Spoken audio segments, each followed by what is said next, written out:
Hey guys, welcome back to the channel. This is a story about what if Naruto x Aqua Kingdom Hearts.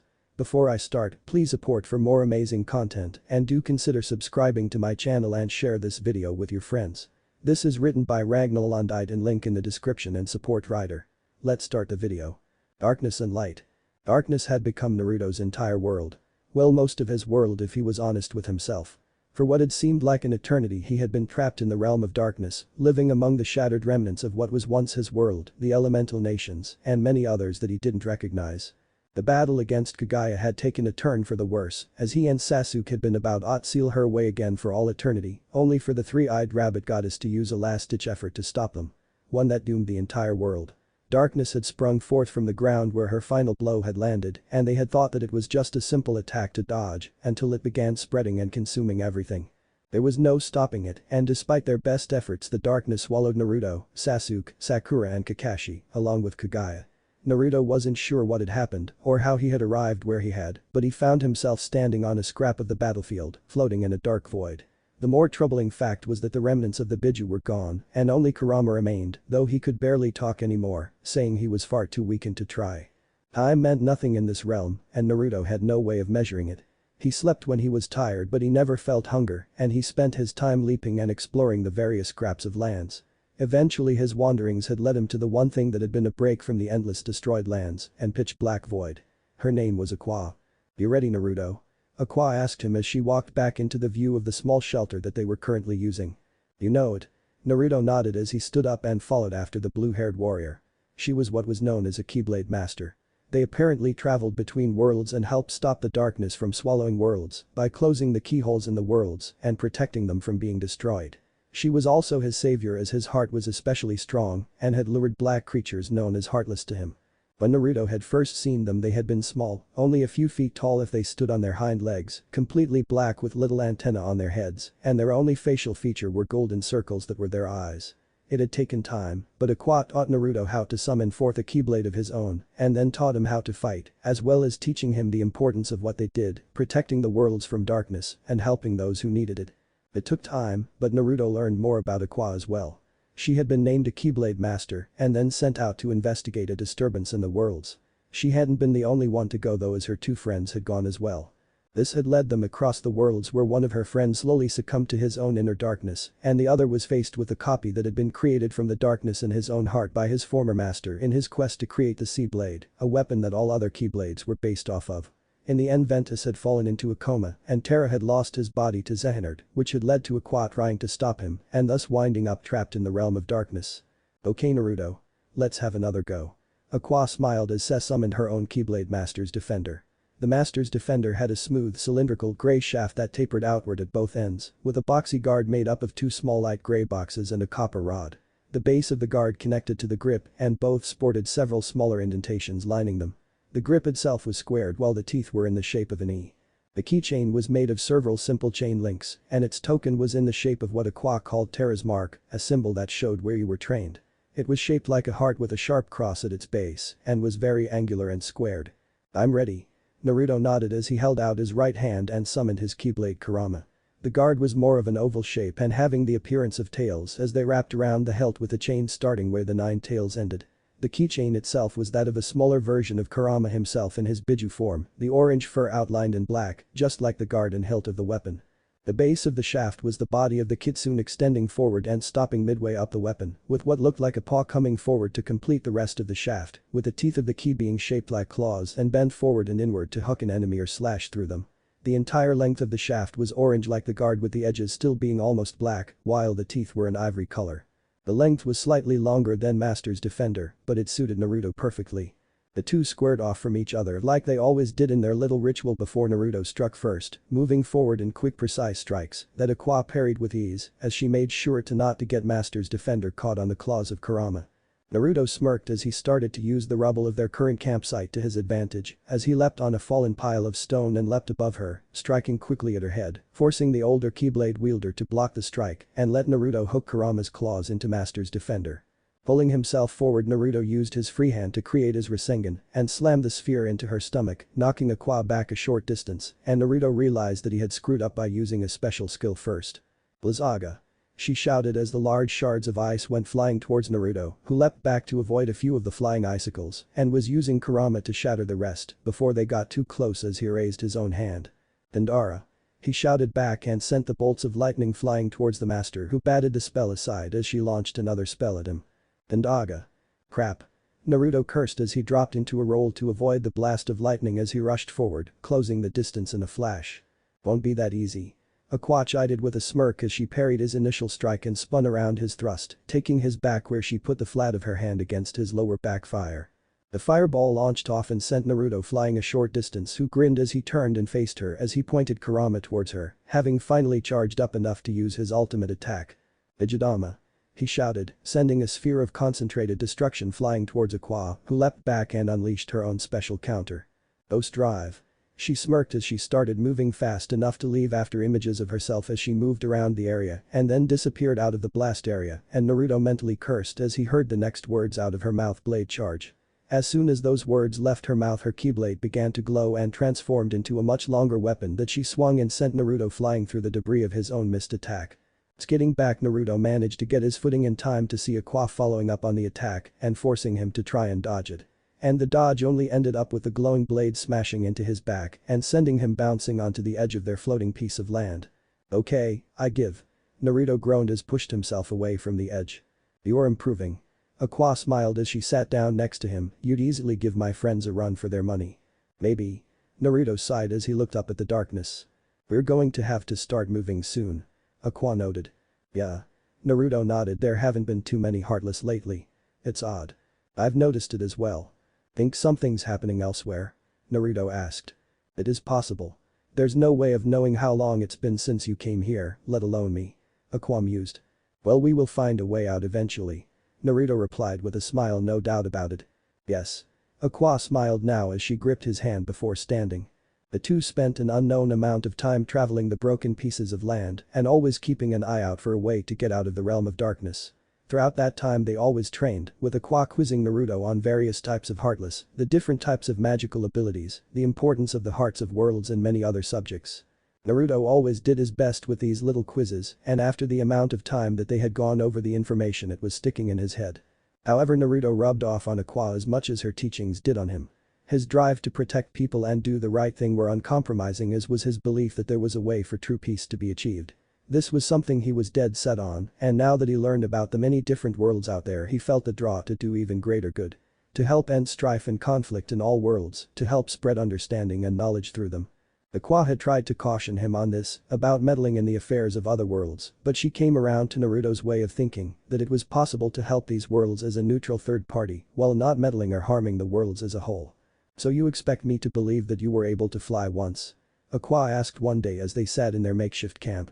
They had been traveling for a while, and once they had taken care of the shadows that had appeared around their campsite, they were now sitting next to each other, looking out over a small cluster of broken lands. "You better believe it." Naruto laughed. "I was just as shocked when I learned I could do it." "So why don't you now?" Aqua asked in a teasing tone. I don't know why, but I can't trigger it." Naruto sighed. "Trigger what? Is this like when you claimed you can make copies of yourself?" Aqua asked with a frown. "Yeah," Naruto sighed. "I don't get it. I should be able to do these things. I know that I have done them. But every time I try to. Like a memory just out of reach." Aqua nodded. "Best way I heard it put." Naruto agreed. "I just wish I knew why." "When the time is right you will." Aqua promised as she put a comforting hand on his shoulder. Naruto didn't say anything but just took comfort in her presence, the one reason he hadn't gone insane in the realm of darkness. The pair sat for a time until a sight caught their eyes that they had never seen. Light. A shard of light was visible on the horizon as it looked like a giant door opening. "Aqua," Naruto began. "I see it." Aqua replied as she leapt up, with Naruto hot on her heels, as they leapt across the gap to another floating chunk of debris. "It's a way out." "Well, let's go." Naruto laughed as they continued leaping until they landed on a dark stretch of plain and could see the giant door. Rushing towards it, Naruto could see glimpses of shadowy figures rising up in between the two Keyblade wielders and their door out, and Naruto recognized them for dark sides. The largest of the Heartless that Naruto had encountered, and it usually took Aqua and Naruto working together to take one of them down, and now there were dozens of them slowly starting to stand. "I think they want out as well." Naruto shouted as he summoned Kurama. "Well, we won't let them." Aqua replied as she summoned out Master's Defender, and the pair began cutting down the giant Heartless as they cut their way closer and closer towards the door. From the brief glimpses Naruto could make, he saw that the door was slowly closing, being pushed from the outside and being pulled by a youth from the inside. Aqua! Naruto shouted as he saw that the door was going to shut soon. Aqua seemed to reach a conclusion as she grabbed Naruto's hand and pulled him close to her. Naruto. We aren't going to make it. We have to try. I said we. She said as she kissed him, stunning the blonde at the action as she pulled back Aruga. Casting the flight spell on Naruto, she swung her keyblade as hard as she could and sent him rocketing towards the slowly closing door. I love you. No. Aqua. Naruto roared as he flew past the last few dark sides and out of the door. Landing, Naruto lunged towards the door trying to get back in and get Aqua back out, but the three people pushing on the door from the outside closed it as the brown-haired boy held up a keyblade and locked the door from the side. The door disappeared just as Naruto reached it, knocking the duck and bipedal dog to the side as he collapsed there. No. Naruto shouted as he slammed a fist on the ground that was slowly changing. Whoosh. Who's he? The dog asked in shock. I don't know, Goofy. Was he with the king? The duck asked with a frown as he looked at Naruto. The blonde was motionless for a few moments, his heart in utter turmoil and wanting to lash out at those that closed the door. That's not what Aqua would want. Kurama reminded him. The open door was a threat. Naruto agreed quietly, she did that to save me. We can't leave her behind. The door is gone. Then we find another way. Naruto stated, I'm not leaving her trapped in the darkness. Pulled from his mental discussion with the Biju, Naruto realized that he was now standing in a field along with the three that had closed the door. So who are you? The boy asked. Naruto Uzumaki. Naruto said as he summoned forth his Keyblade wielder and student to master Aqua. Strength. The three stared at Naruto in shock for a few moments before the blonde glanced around the area. So where are we? He asked. We don't know. The boy chuckled. So you're a Keyblade master? I wield a Keyblade, but I am no master. Naruto chuckled now. And what is your name? I'm Sora. The boy grinned. Donald. The duck nodded. Goofy. The bipedal dog chuckled. It's a pleasure. Good work closing that door, though it's a shame it couldn't have stayed open longer. You were trapped in the realm of darkness. Were you with the king? Goofy asked.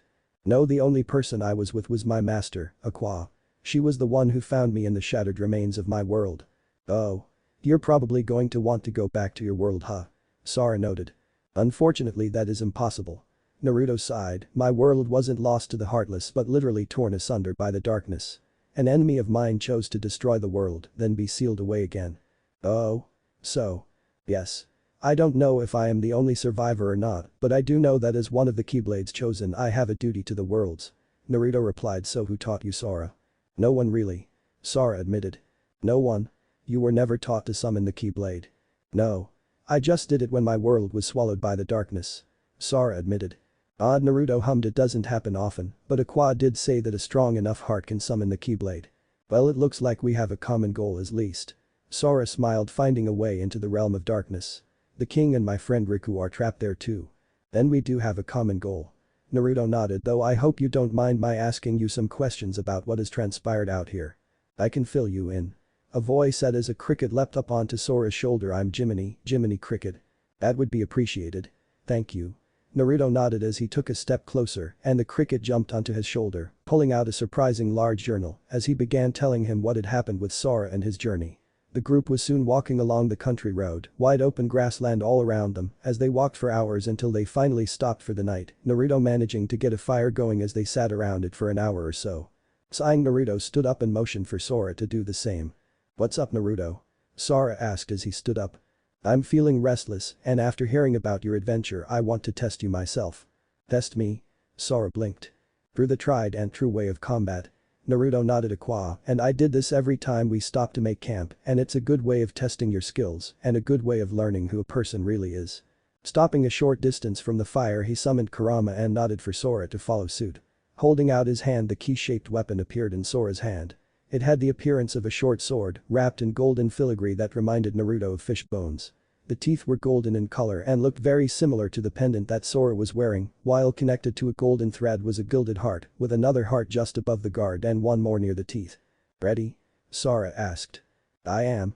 Naruto nodded as Sora charged at him, holding his keyblade in a two-handed grip as he swung the weapon at Naruto, who deflected the attack and stepped to the side where he swung Kurama in a backhand blow that knocked Sora back a step but not stopping the younger keyblade wielder as he charged in again. Naruto blocked each strike, remembering Aqua's lessons on fighting with the keyblade and found Sora's tempo. Stepping back half a step, Naruto brought Kurama up and used the claws to trap Sora's keyblade in place, high above his head, where Naruto used his height to his advantage and slammed an open palm strike into Sora's chest to send him flying backwards, knocking the keyblade from his hands and letting Naruto catch the weapon as it fell. "Hey!" Sora shouted in shock as he saw Naruto holding his weapon. "What? You didn't know that you could do that?" Naruto asked with a raised eyebrow. "You are one of the Keyblade's chosen. You can wield any Keyblade if you can disarm your opponent. This is especially useful when fighting against another Keyblade wielder or if working with another one against a particularly powerful enemy." With that, Naruto tossed Sora's Keyblade back to him again. Nodding, Sora gripped his weapon and tried to go in for a quick strike, but Naruto had Kurama in its path before he could blink, and this time Naruto slammed a fist down on top of Sora's head, getting the boy to shout in protest. "That hurt," Sora shouted. "Because you left yourself open," Naruto replied. "Your enemies aren't going to coddle you, and after what you have accomplished you can expect them to stop underestimating you as well." "Underestimating me?" Sora blinked in shock. "I read the journal. I know you have accomplished some amazing feats, but your greatest advantage throughout your entire journey was the fact that your enemies underestimated what you could do. They left themselves open for you to surprise and surpass, but now that you have proven yourself they will not do so for much longer. They will come at you with everything that they can, and it could very well be your death." Naruto explained, "This isn't to diminish your accomplishments or to bring you down, this is to help you learn and grow." "So they were going easy on me?" Sora asked now, looking a little hurt. "No. They just didn't bring their full might to bear against you right away, and because of that you were able to overcome them a little at a time, at your own pace. You still defeated them and have still done great things, but enemies in the future might not give you that luxury, and so that's why you need to be aware." "Aware of what?" "Everything." Naruto chuckled as he took his fighting stance again. "We'll go one more time. I'm starting to get a good read on who you really are, Sora." "We'll see about that." Sora grinned now as he swung his weapon at Naruto again, and as Naruto blocked the strike, he saw the brief flicker of magic and grinned as he disengaged and moved back. "Firaga!" Sora shouted, sending the massive fireball towards Naruto, who only grinned as he cast his own spell. "Reflect." As the fireball hit where Naruto was, there was a flash of green light as it was then sent hurtling towards Sora, who yelped in shock as he leapt away from the blast. Rolling to his feet, he looked at Naruto in shock but soon charged in again, hoping to find a way of overcoming the older blonde. "Slow," Naruto said as Sora got closer, and the boy slowed down to a crawl as Naruto walked around to his side, knocking his arm up so his strike would hit the ground first as he stepped behind him as he tried to turn, and Naruto's foot shot out into the back of his leg, sending him flying now as the spell wore off and the brown-haired boy bounced off of the ground a few times, dazed and trying to figure out what had just happened. "Sora!" Donald and Goofy shouted when the young teen just lay there. "He'll be fine." Naruto chuckled as he walked over, sending Kurama away as he helped Sora stand. "What were those spells?" Sora asked as they went back to the campfire. "Reflect was one of Aqua's go-to spells in a fight. It reflects all magic back at your enemy. The drawback is that healing spells bounce right off as well," Naruto explained, "but when fighting against an enemy that relies heavily on magic, this is the ultimate defense. Slow, on the other hand, is one that slows down the target, which allowed me to catch you unawares like that." "Man, those are so cool." Sora grinned. "How come you don't know them, Donald?" "I've never even heard of them before now," Donald replied. "Not surprising. They aren't spells that you would see used very often. Slow is only useful in slowing enemies down, not damaging them. And Reflect is purely support-based, so not a lot of mages bother to learn it since it would hamper any healing that they would like to do," Naruto explained, "but for Keyblade wielders, those spells are incredibly useful." "No kidding. I never stood a chance against you."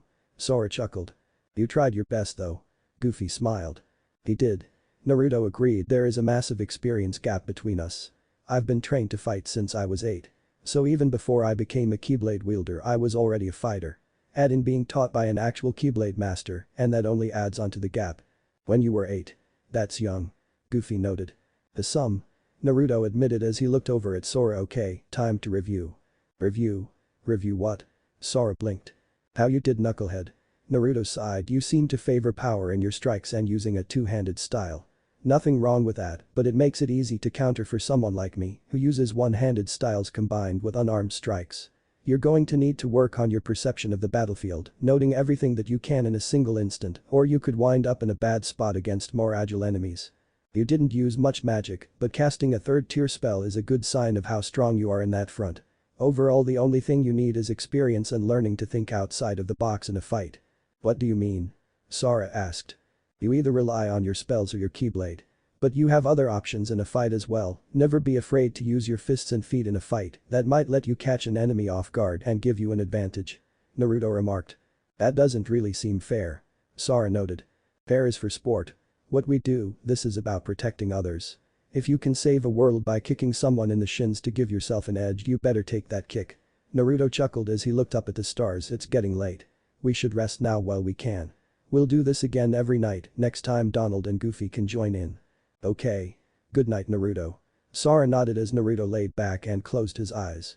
The next morning had them continuing on the path, walking along and enjoying the warm weather when they saw a dog on the path ahead of them, holding an envelope in its mouth with a symbol that looked like 3 circles on it.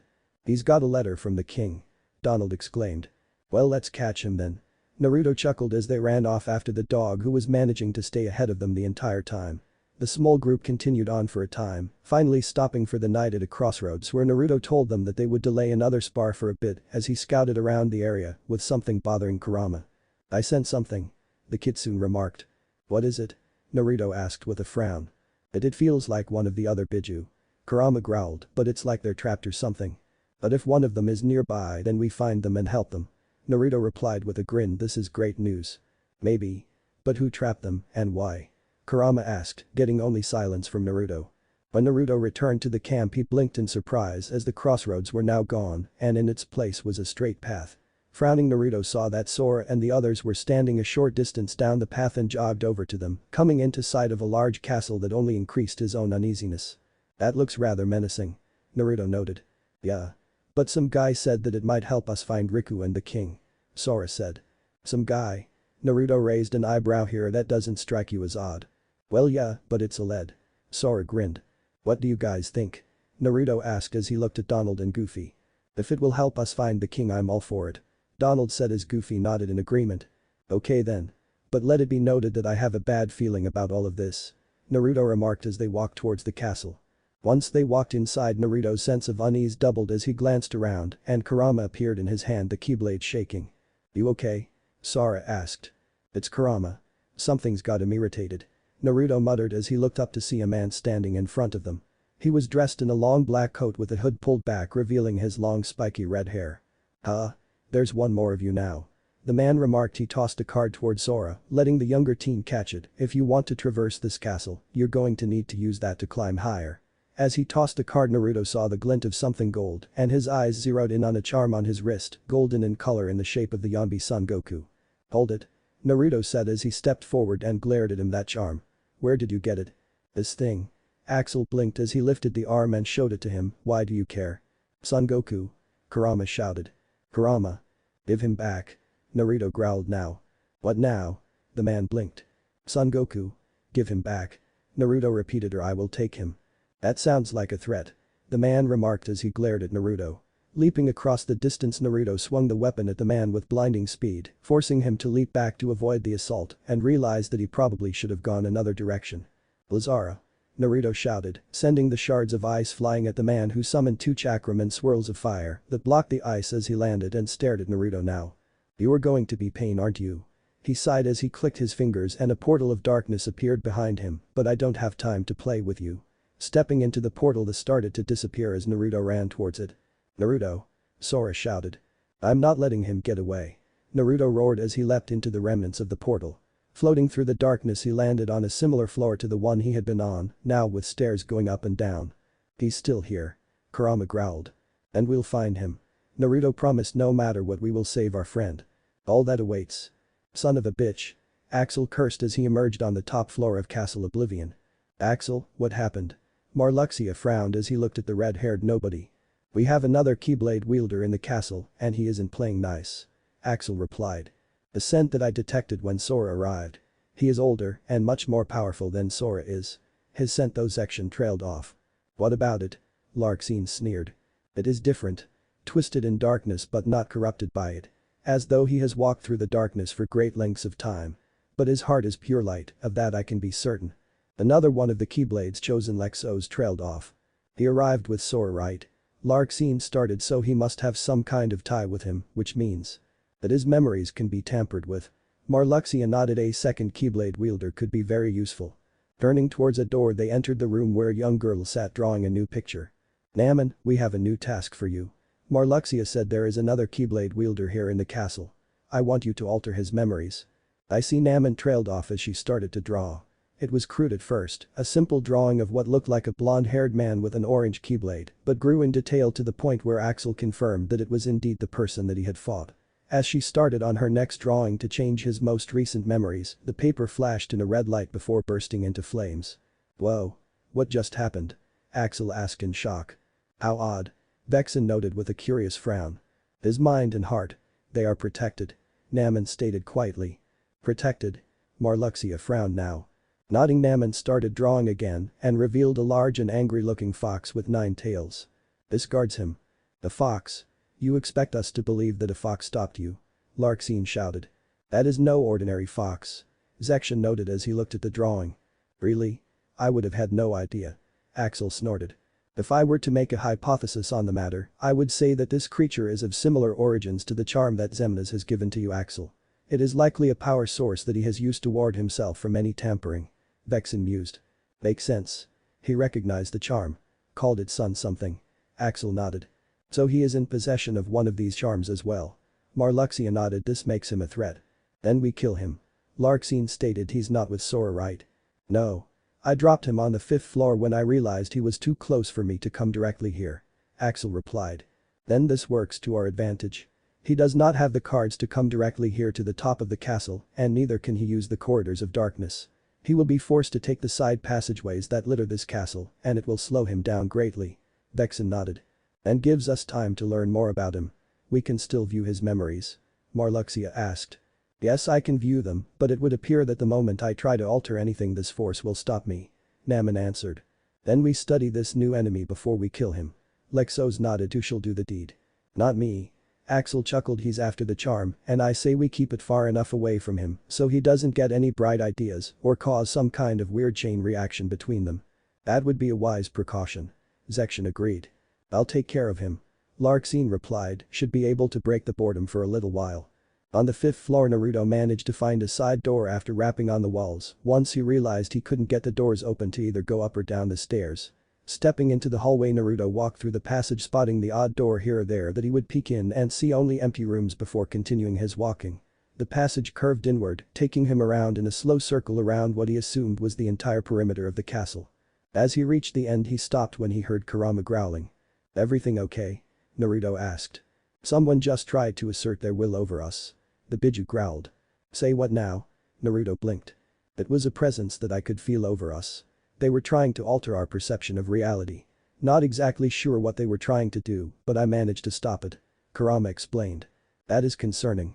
Naruto noted. This means that the same thing could be happening to Sora and the others right now. Maybe, but if it was, there is no way that we could be able to help them. It might be best if we find our way up to where this person or thing is and stop it that way. Kurama offered. Nodding his agreement, Naruto made his way up the flight of stairs at the end of the passage and pushed open the door to an identical floor as he moved around the opposite wall, where he started his rhythmic tapping again until he found the next door. The pace was slow and likely wound up taking more time than if he had stuck with Sora, since it appeared that whomever was running this castle wanted Sora to climb higher and likely get further entangled in whatever trap lay within. Opening the door, Naruto stepped onto the 13th floor. Naruto blinked as he saw Sora, Donald and Goofy, along with a girl in a white dress and Riku laying on the ground. Across from them was a woman with blonde hair and a sadistic grin on her face, and Naruto had a bad feeling as he took in the scene. Sora, take your friend and go. Naruto said as he walked into the room, Kurama appearing in his hand. Naruto. Sora blinked in shock. Are you unaffected? Naruto replied. Get going. Nodding, Sora and Goofy picked up Riku and ran past. The woman grinned wider as she made to strike them and found Naruto in her path, his keyblade whistling past and forcing her back a step with a short laugh. You're faster than I thought you would be. Guess Aqua trained you well. How do you know Aqua? Naruto frowned as he kept his fighting stance. I don't. But I had plenty of time to look through your memories. So sad. She sneered, the little orphan that only ever wanted to be loved. Naruto rolled his eyes, now not telling me anything I haven't told myself. I've faced my own darkness and won. Oh yes, with an autograph. She laughed. Now how pathetic can you be? And yet here I stand. Naruto smirked. Now so how about I make you a deal? I have no personal strife with you. I'm willing to let you leave right now, get out of this castle. All I want to know is where the man with long red hair is. Ah, how gracious. But I'm afraid that I won't be doing that. I'm going to be leaving your corpse here, then taking that fox charm you have somewhere on you and using it to kill Sora and that little witch. Rushing forward, she swung an arm at him, and Naruto saw the glint of something yellow in between her fingers and used Kurama to block in time to see the knives she held. Using his free hand, he caught her other arm before she could bring the knives in her other hand towards him and blinked when they both kicked at the same time, knocking each other back a step, where she laughed at his actions. Oh, you are much more entertaining than Sora. You're not bad either. Too many people forget to use their entire bodies in a fight. Naruto admitted. I never caught your name. Ha. It's Larxene, number 12 of Organization She replied, and I'm looking forward to breaking you, little orphan. Go ahead and try. Stronger enemies than you have tried. Naruto countered as they clashed again, his keyblade moving in swift arcs that kept her knives at bay, while her speed kept him on his toes as he was almost cut a few different times when she managed to get one of her blades past his guard. Twisting past her, he blinked when he saw the lightning heading for him and managed to send a Fira spell into its path to block the attack while using the smoke to mask his movements. Larxene had the same idea as they both struck at the same time, both of their strikes just missing the other. Larxene was faster on the rebound as she twisted once her feet hit the ground and launched herself towards Naruto again, who grinned as he held open his free hand and let the Rasengan form and smashed into her oncoming form, only to blink when it disappeared and revealed itself to be a clone, just as four Larxenes emerged from the remains of the smoke. Leaping into the air to avoid the rush, Naruto grinned as he pointed Kurama downwards. Dodge this. Bijidama. He shouted as he sent the sphere of concentrated destruction down into the four combatants and sent the real Larxene flying backwards, where she landed in a crouch before standing. Not bad. You are definitely more of a threat than Sora is. It's almost a shame you have to die. You would make a good comrade if we could make you into a nobody. Larxene chuckled. Nobody? What the hell is a nobody? Naruto blinked, having never even heard of that term before. Aw, did your precious master Aqua not teach you about them, or did she never learn it herself? Larxene giggled. It's simple. While the heartless is formed from a person's heart, it leaves behind the body and the soul. These then become a nobody as they are banished from the world of light and shunned by both worlds. The stronger the will of those who become nobodies, the more human we appear, and the lesser nobodies obey our commands. Naruto blinked at this new information, and a part of him felt pity for these nobodies. They didn't ask to be born, and if they didn't have hearts, then it meant that they would likely have no moral compass, or one that is so badly screwed up that it wouldn't matter either way, since the heart provided emotion and emotion helps determine right from wrong. Larxene must have seen the look on his face as her small grin turned into an angry scowl. Don't you pity us? Don't you dare. Larxene shouted. How can I not? Naruto asked. You didn't ask to be what you are, and you are punished for it. What do you know? No wonder Aqua got rid of you. She laughed now, a cruel sound. Oh, I'm sure she made it seem like it was the only way. Shut up. Naruto growled. Sending you out that door, but I bet she was glad to be rid of you at last. Larxene continued on, all so she could sulk in the darkness forever. Shut up. Naruto said more firmly, his anger rising as she mocked Aqua. Oh, woe is me. I'm trapped here in the darkness and I don't want to be here, but I'd rather be alone than be stuck with this idiot forever. Larxene laughed. What a stupid bitch. She could have been free herself if she had just had you throw her, but no, she was too much of an idiot too. Before she could finish, Naruto had crossed the distance in a flash, his anger overwhelming him as his normally blue eyes had turned into red slits. Larxene moved to slash at him, but found only empty air as he had stopped short, and as she finished her swing, he let Kurama disappear as he took a step forward and let it reappear, now with the claws behind Larxene's extended arm. With a wordless howl, Naruto pulled Kurama back towards him, and a spray of blood appeared as Larxene's severed arm fell to the ground as she screamed in agony. Viraga. Naruto hissed as he sent the powerful fire spell on the arm and incinerated it before she could move towards it. My arm. Larxene screamed as her free hand held the wound, and she looked at Naruto with absolute terror. You cut off my arm. I can take any insult you want to throw at me. Naruto said quietly, his anger turning from a burning inferno into a deadly focused laser. I've told myself all of those terrible things at one point or another. But speaking that way about Aqua, the best person I have ever met, the woman I love, you have stepped beyond what I can tolerate. Beyond what we can tolerate. We? She blinked. Kurama and I are of the same opinion here. Naruto stated as he struck, slamming the back of the keyblade into her knees to knock her to the ground, where he pointed the tip of his weapon at her face. You don't deserve to live. You don't deserve to be shown mercy. You only deserve to die here, alone in this empty castle. No, you're a good guy. A hero. You don't kill. She shouted as she tried to move away from him. Normally, you'd be right. Naruto agreed, but right now, I just can't find it in myself to care. No. Ijidama. Naruto said as he fired the blast point blank and let it tear through the nobody. Stepping back, Naruto watched as the rest of her body began to disappear into darkness. Taking a breath to calm himself, he turned to leave and saw the red-haired man standing there with a look of contemplation on his face. That was brutal. He admitted, I came to make sure that she died, but man, you went all out there to make sure of it. So you betrayed them? Naruto frowned. It's all relative in this case. I was ordered by the boss to remove all traitors, and she and Marluxia planned to try and overthrow the boss. He shrugged. So you did part of my job for me there. Then I'm sure you won't mind if I take Son Goku back. Naruto stated. Actually, I kinda do.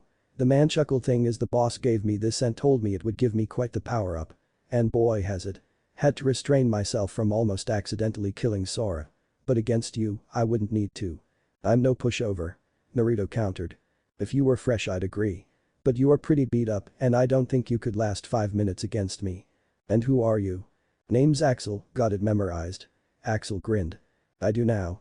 Naruto replied, and as much as I hate to admit it, you are right. I'm in no shape to go toe-to-toe with you or however many other organization SHI members are here. Smart choice. Axel noted. But I'm not through with any of you yet. You said your boss gave you Son Goku, that means that the others are likely trapped in your organization as well.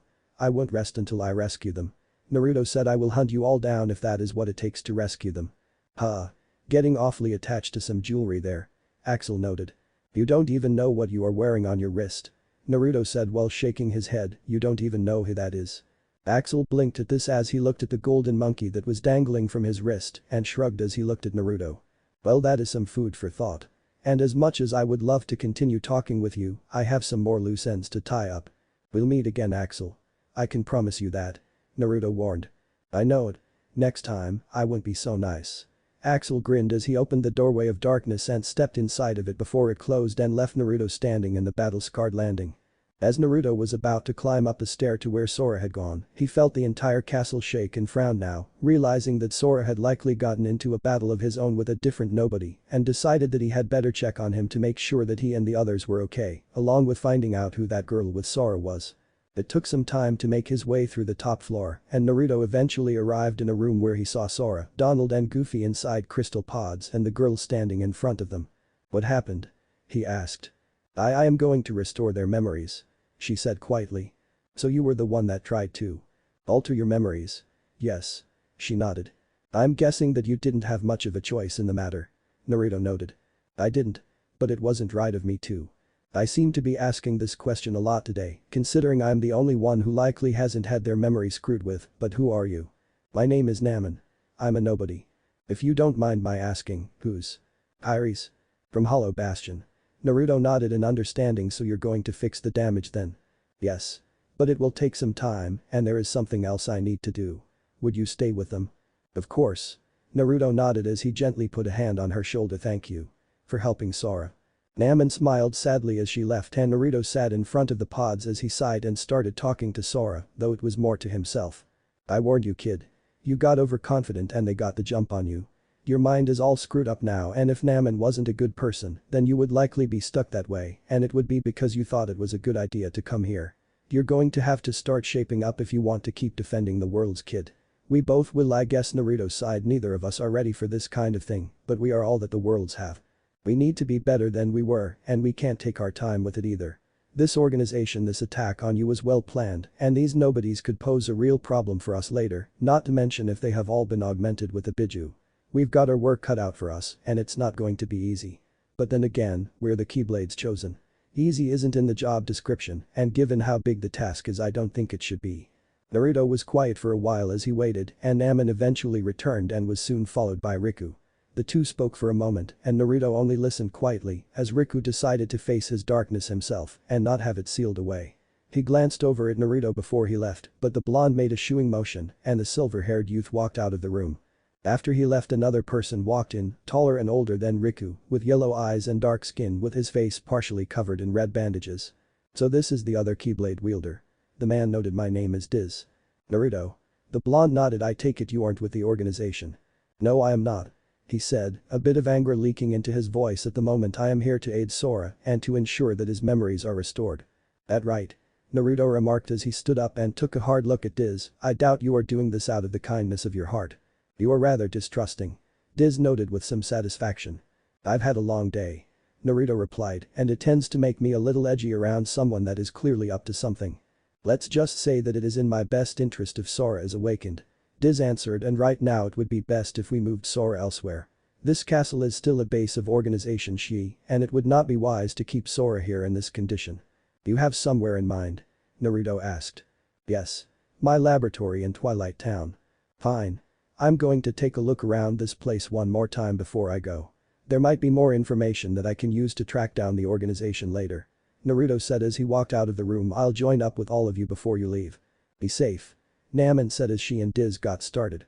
Checking the rooms on the top floor proved much more useful than the lower floors had been, as Naruto found several rooms that had clearly been rooms meant for the members that were there, likely on the off chance that the process of altering Sora's memories took longer than expected. Most of those rooms were unused, but a few had been, and Naruto managed to find a few small bits of information about the organization, and realizing that with the exception of Axel, those that had been sent there had been expendable to someone's eyes, and they were likely the weaker links in the chain. Moving into another room, Naruto found that it was a storage room, and the blonde rummaged through a few of the boxes before stopping when he found something that was truly useful and practically priceless.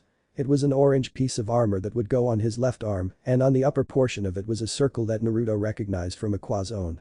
No way, he muttered as he put it on, adjusting the fit as he did, and once it was strapped into place, he brought his hand up to the circle, and in a flash of white light, Naruto was now donned in a full set of orange armor. The boots and gauntlets were a darker orange with tinges of black in the joints of the fingers and around the edges of the boots. The rest of the armor on his arms and legs went from the darker orange to a more vibrant shade of orange that his chest plate matched, with the symbol Terra's mark in the center of the chest. On Naruto's head now was a helmet of a burnt orange color, with a black visor protecting his eyes and two horn-like projections coming off of the back of his head, pointing backward and slightly upward, giving the helmet a streamlined appearance. This is too cool. Naruto laughed as he looked at his armored limbs. It is interesting. Why was it here though? Kurama asked. The organization might have found it. Or it was here when they set up shop here. Who knows? Naruto shrugged it off. Wonder if I can do that Keyblade trick that Aqua talked about. The one where you can transform your Keyblade into a glider to traverse the worlds. You can try it out later. You should meet up with Diz and Namen now. Kurama reminded Naruto. Chuckling, Naruto jogged out of the room and almost ran over the smaller figure that was coming to find him. He was a mouse in appearance, and he blinked as he saw the armored youth. So you found something interesting, huh? He noted with a smile. Yeah. This is so cool. Naruto chuckled as he put a hand over the left pauldron and let the armor disappear. Name's Naruto Uzumaki. Mickey Mouse. Mickey smiled as Naruto leaned down to shake his hand. A Keyblade master myself. You must be the king that Donald and Goofy were talking about then. Naruto nodded as they started walking. Yeah. You were in the world of darkness. Is Aqua with you? Naruto asked as he realized that Mickey and Riku had both been trapped, and if they had managed to get out that meant that Aqua might be with them. You know Aqua? Mickey exclaimed in shock. Yeah, she trained me. Is she? No, I'm sorry. I didn't see her. There were so many dark sides that Riku and I were hard pressed as it was to hold them off once we closed the door. Which means that she likely fell back instead of fighting insurmountable odds. Naruto sighed in defeat. Yeah, I'm sorry, Naruto. If I had known she was there I would have tried to help her. Mickey said glumly. Yeah. So you knew her? Naruto asked. Yes. I met her and Ventus while I was still a student myself. Fought alongside both of them when we stopped Zehenert from starting a Keyblade war. Mickey nodded. Wow, Aqua never talked much about the events that led up to her being trapped in the world of darkness. She only told me that she was there because she had tried to save a dear friend. Naruto explained. I know. I wasn't there when she was lost, but I know a great deal of what had happened afterwards. Mickey nodded. And what happened before that as well. I'd love to hear about it if you have the time. Naruto said she's very important to me. I'm sure she is. Mickey nodded with a smile. When we get to Twilight Town I'll tell you as much as I can remember. That sounds great. Naruto grinned as they returned to Diz and Namen, who were finishing the preparations to head for Twilight Town. I see King Mickey has located you. Diz nodded, did you find anything of value? Value enough. Naruto nodded in turn, is this place going to be safe? As safe as anywhere can truly be. Diz replied, why do you ask? I'm not going to just be sitting idly by while Sora is out of commission. The worlds need a Keyblade wielder to protect them now, especially with Organization Shi out there causing havoc. I'll need a base of operations though. Somewhere I can fall back to in between trips to other worlds and hunts for the organization. If Twilight Town is secure enough, I'll use it as a base. Do you intend to hunt the organization? Mickey asked in surprise. They have taken what doesn't belong to them. Powerful beings from my world are being used by them to augment their powers. If they can begin to even harness a fraction of their powers, we are going to be in very deep trouble. Naruto explained, and they are my friends. They are relying on me to find a way to save them. I won't let them down. Not after so many others have. Wow. This sounds like it could be bad. Mickey said. Very. The Biju are powerful, and in the wrong hands they could cause irreparable harm to the worlds. Naruto agreed. I see. If you intend to do this, I will not stop you, however I will ask that you try to keep these battles far from Twilight Town. We cannot afford to be fighting a siege in my laboratory. Diz warned. No promises. Naruto warned, but I'll be as careful as I can be. But that Mickey and Diz went off to check on Riku as Naruto and Namen moved the crystal pods through the doorway of darkness and into the chamber waiting for them in Twilight Town. As they finished setting Sora into place, Naruto steeled himself as he prepared to go and make war against Organization Shi and to save his captured friends. 3 keys. It had taken far too long to get everything established in Twilight Town. It had already been a month and a half since Sora had fallen asleep, and while there had been no deterioration, there had been no progress made either. Naruto had used the time to practice transforming his Keyblade into a glider and then going on quick runs to various worlds where he quickly exterminated various Heartless that he encountered, noting that the number of Heartless roaming the worlds hadn't decreased at all with the closing of Kingdom Hearts, and this was troubling Naruto greatly.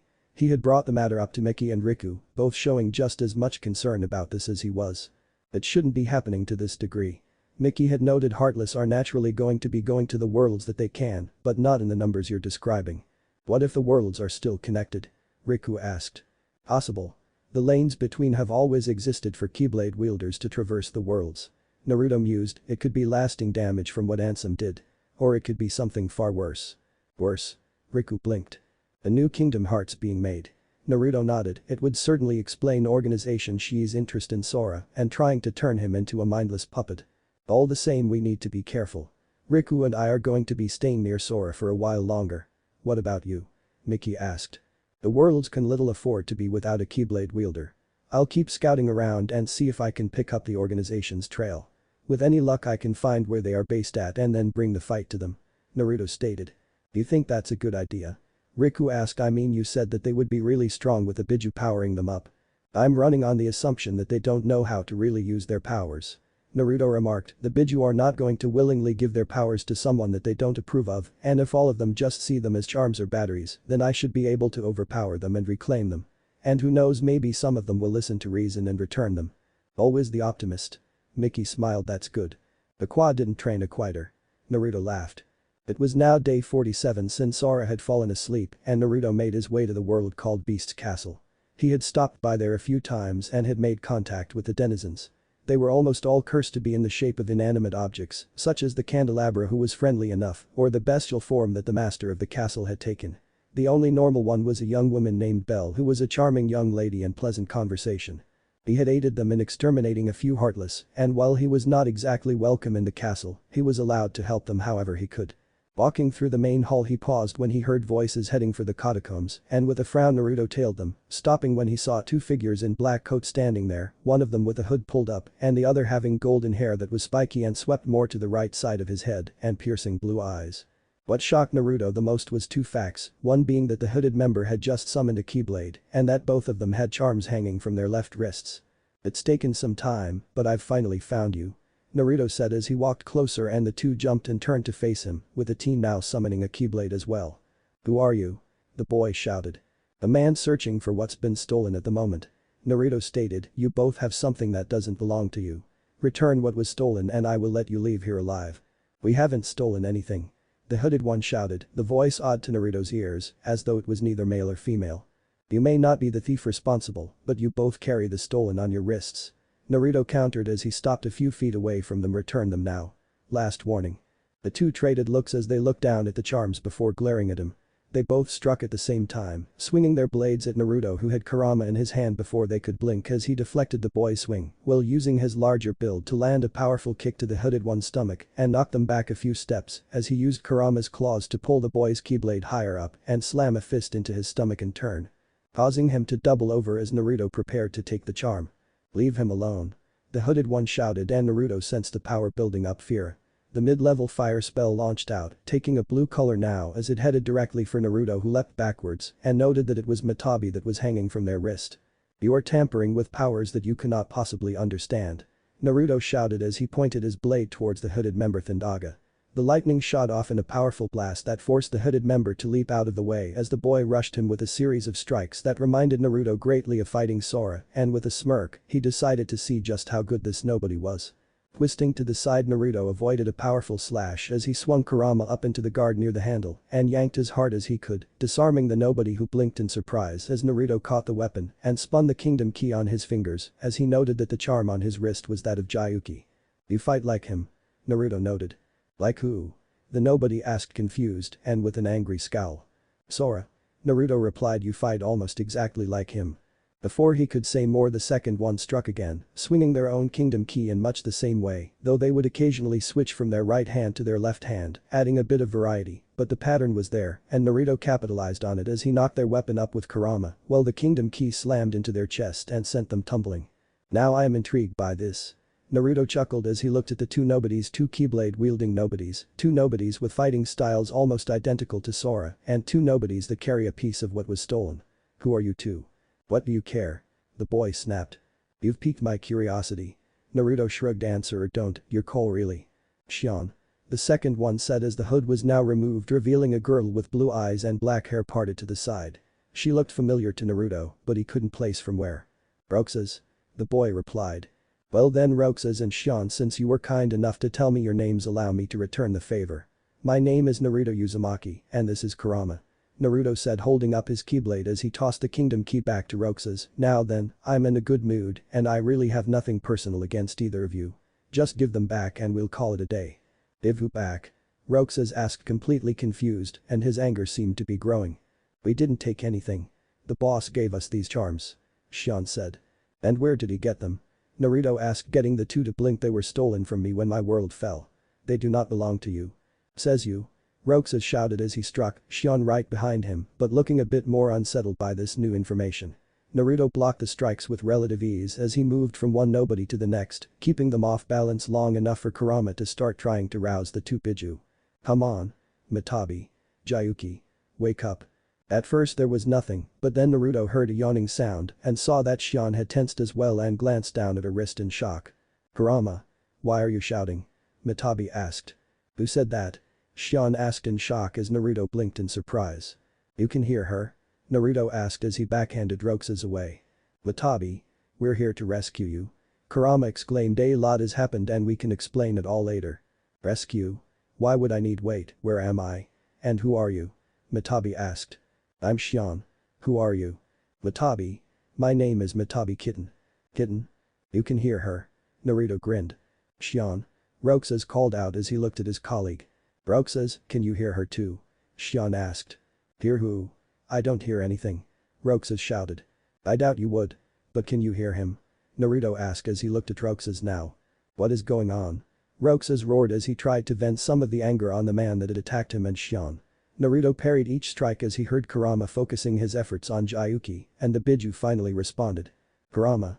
I can barely hear you," Jayuki exclaimed. "How about now, Roxas? Can you hear him?" Naruto asked as he held his blade at bay. "No. What is going on? Are you crazy or something?" "Or something," Naruto answered with a grin as his fist slammed into the side of Roxas' head and sent him sprawling onto the ground. "But this is intriguing." "What's happening?" Shion asked, looking a mixture of mystified and terrified. "That is the question, isn't it?" Naruto chuckled. "You did something that no one else has done to my knowledge. And I am willing to let this go and see what happens next." "What? You're going to let us go?" Shion asked. "You. Not him," Naruto replied as he turned and faced Roxas fully. "He can't hear his and he refuses to return him. So all that remains is to end him."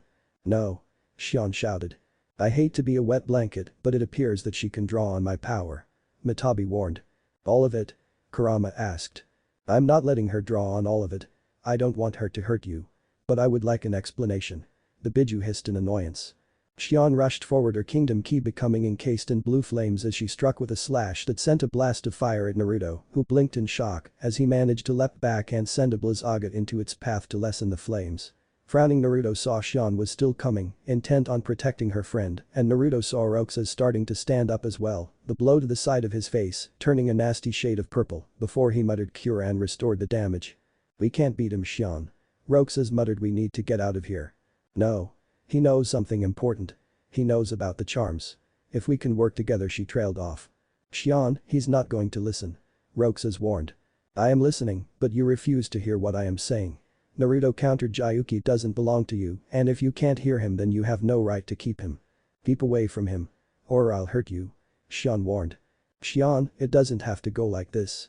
Naruto said, I just want them back. You can hear Mitabi and that means something important to me, but he can't hear Jayuki. He's playing with something that he doesn't understand. And you do? Roxas snapped back. Yes. They are from my world. I know who they are and what they can do. I cannot and will not allow them to fall into the hands of those that would use them as little more than tools. Roxas, you're right. We need to run. Now.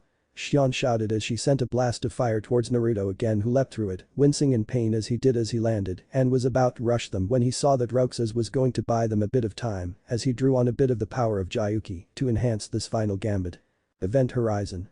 He shouted as the kingdom key turned into a sword of light as he shot towards Naruto at faster speeds than he had previously possessed, but not nearly fast enough to get one over on Naruto, who managed to block or dodge the slashes before seeing the real threat as Roxas stopped and sent a blast of light in the shape of pillars out in all directions and forced Naruto back and away from them as he saw Xian had opened a corridor of darkness. Roxas and Xian wasted no time in going through the door and Naruto was about to follow but knew that it would close before he could get to it. Sighing, he let Kurama disappear as he contemplated what he had just learned. Thoughts? The form that they've taken is likely similar to that of a Jinchuruki's seal. They can draw on the power to a degree, but if the Biju is aware they can draw on even more power.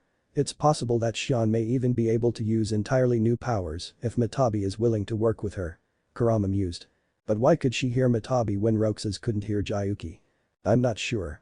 It's not because she's a nobody. It could be that she is just more receptive of these sort of things. Food for thought. Naruto sighed.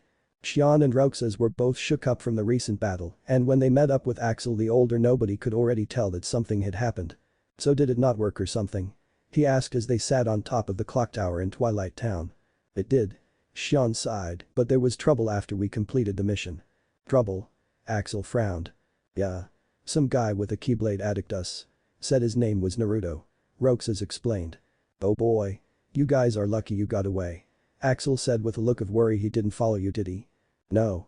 We managed to push him back before using the corridor of darkness. Xian said, but he was after the charms. Yeah. I've met him before. Axel nodded. I met him in Castle Oblivion. He was the one that killed Larxene. He did? Roxas asked in shock. Yeah. They were pretty evenly matched at first, but then he stopped pulling punches and just slaughtered her. It wasn't pretty. Axel sighed as he looked out at the setting sun. He's after these charms for some reason, called mine by some weird name. Same with ours. Xian nodded, but I think they're alive. What? Axel blinked as he looked at Xian. You sure? Mitabi talked to me. She said as she held up the charm, and after she did I could use more power than ever before. So that's what he meant. Axel hummed. He said something about not knowing who this was. So if we start talking to them we can get stronger? Roxas asked. Maybe. Seems to work for you, Xian. Axel chuckled. Maybe. Xian smiled as they ate their sea salt ice cream. I'm willing to help you, kitten, but not against Naruto. But why? He attacked us first. Because he is a friend. And he could be your friend too if you would just talk to him. He cares about us, Biju, and the lengths that he has gone to for us means the world to me. Does that mean you want to leave? Xian asked. I don't know yet. I want to get to know you, kitten, learn about you and your life. For now you are way more interesting than being stuck with Kurama. You mean the Keyblade? That's just the form he's taken now, I guess. Maybe we can do something similar. That'd be great. Xian laughed. Naruto sighed as he walked back into the abandoned mansion, carrying several sea salt ice creams and handing them to Riku, Miki and Namin in turn before stopping by Diz and offering the man one. You got ice cream? Diz noted. I made progress and wanted to celebrate the little victory. Naruto replied with a grin. You found them then? Diz asked. 2 members. They were leaving Beast's castle when I showed up. They both had keyblades and fought like Sora. Naruto nodded. They also each had one of the Biju. The girl, Shion, she was able to hear hers talk, and that means that Matabi is fully awake now and might be able to help me get to the others. Or an enemy has become even more powerful. Diz said with a scowl. I don't know. She didn't seem evil like Larxene was. I might be able to convince her to help us the next time I see her. It's worth a shot. Naruto countered. You're taking quite the risk. Diz remarked. I don't like it. No one is asking you to like it. How I handle this is my business. I'm just keeping you in the loop since you are letting me crash here. Naruto countered with a scowl of his own. Silence settled between them as Diz continued to work on restoring Sora while Naruto finished his ice cream before heading to the cot. He had moved into a spare room to sleep for a bit before going back out to search again. That morning Naruto stood outside of the mansion where he faced Riku in a practice bar with Mickey watching the bout. Riku fought very differently than Sora, using a one-handed style that had a great deal of strength behind each swing, while also relying on swift movements and acrobatics to dodge and maneuver around the opponent. Naruto had a grin on his face as he fought the young man, and he could tell that Riku was enjoying the match as well. So you found Sora's nobody. That's something at least. Riku noted as he deflected another blow while dodging the kick that was aimed at his lower legs. Yeah. It's the girl that I'm intrigued by though. She's someone's nobody, but the question is whose. The fact that she fought like Sora is very odd. Naruto admitted as he pressed the attack with several quick slashes that kept Riku moving backwards until the young man leapt over Naruto and landed in a roll a few feet away with a grin on his face as he prepared to continue the fight. Well, we can look into it. I planned on heading out to see what I can find out about the organization as well, so this works out. We'll search together. Riku replied as he struck with a quick slash that Naruto caught on Kurama's edge. It does have its merits. Naruto admitted as he twisted the edge around and landed an open palm strike into Riku's chest, knocking him back and disarming him. Riku blinked in shock at the counter before resummoning his keyblade again and bringing it up in a hasty block to stop Naruto's next strike. Sounds like you two have a plan. Mickey noted as he moved in between them to stop them from continuing, and you can count me in too. You sure? Naruto asked. I don't want to drag both of you into my business. It's what friends are for. Riku grinned. We help each other out however we can. That's right. We'll help you get your friends back. Mickey nodded. Thank you. Both of you. Naruto smiled. We can start tomorrow after making sure that the area is safe. If all of us leave, I don't want to leave Sora defenseless. Agreed. Diz and Namin aren't fires. Riku nodded as he glanced over at the trees that would lead to the town proper. It wouldn't hurt to scout around and make sure that there aren't too many Heartless popping up. Yeah. It's odd that this seems to be one of the only worlds where they aren't showing up in such large numbers. Naruto hummed. Every other world has had dozens of them showing up all over the place, but here. It is odd. But there are plenty of reasons why that is. Mickey noted. They might be showing up in other places that we haven't noticed, or they are drawn more heavily to other worlds. Naruto nodded in thought as he considered the third unspoken option. They were showing up in Twilight Town and someone or something was killing them just as fast as they were appearing. Shion sighed as she focused on her keyblade, focusing on it as Matabi spoke to her. That's a kitten. Feel my chakra entering you. Why do you keep calling me kitten? Because that is what you are, a kitten. A child trying to take their first steps. Matabi chuckled. And it suits you. If you say so. Shion sighed with a grin. Your chakra, it feels warm. Because fire is my specialty. And it will likely have an effect on you as well. Now let's give it a go. Right. Shion felt the heat course through her and then down her arm into the keyblade that shimmered like a mirage before changing from the kingdom key into an entirely new form. It was just a bit longer than the kingdom key and the shaft was wider and thinner, colored a sapphire blue with black swirls along the entirety of it and looked like a lunging cat with the teeth of the key, shaped like the cat's own teeth. The body ended at the guard where 2 tails wrapped around the black grip before coming to a point at the keychain, with the charm itself being that of Matabi, looking identical to the charm that hung from Shion's wrist, except it was colored blue and black instead of the gold that Shion had always seen. It worked. She cheered. Ha! Now Kurama won't be able to brag about being the only one able to do this. Matabi laughed. I can't wait to hear how he reacts to this. He can talk? Shion asked. All of us can. He was the only one that stayed with Naruto for some reason. Stayed with him? We were sealed inside of him, or at least in part. It's a long story, kitten. Well, I'm too excited to sleep, so you can tell me tonight if you want. Where to even begin? Matabi sighed as she made a purring noise before speaking. Well, I guess the day of our birth is as good as any. Hearts of a hole. It had been nearly 2 months since Naruto's encounter with Roxas and Shion, and during this time he and Riku had traveled the worlds together, while Mickey had gone off on his own different tangent to search for more information about the organization. The pair had taken a circuit of the worlds, stopping by Beast's Castle, Neverland, Olympus Colosseum and Agrabah, as Riku identified several residual markings of corridors of darkness in these worlds, and after staking out the one in the Olympus Colosseum, they confirmed that they were being made by the members of the organization. That day had been an interesting one as the member had chosen to run away instead of stand and fight, even though he carried a charm on his wrist as well. This one Naruto identified as Asobu, but he and Kurama had been unable to make contact with the Biju as the man had fled too quickly. "So where to today?" Riku asked as they walked out of the mansion. "Beast's Castle." Naruto said after a moment of thought. "It's been a bit since we went there and they seem to be avoiding Olympus lately since we tried to ambush them there." Riku nodded as he opened a doorway to the world and Naruto donned his armor as he walked in. Riku smirked as he pulled up the hood on his coat and walked in after him. As they stepped out onto the bridge they stopped as they saw a person there finishing off a few heartless. "Shion," Naruto said to Riku as he deactivated the armor. "They have their hood up," he noted.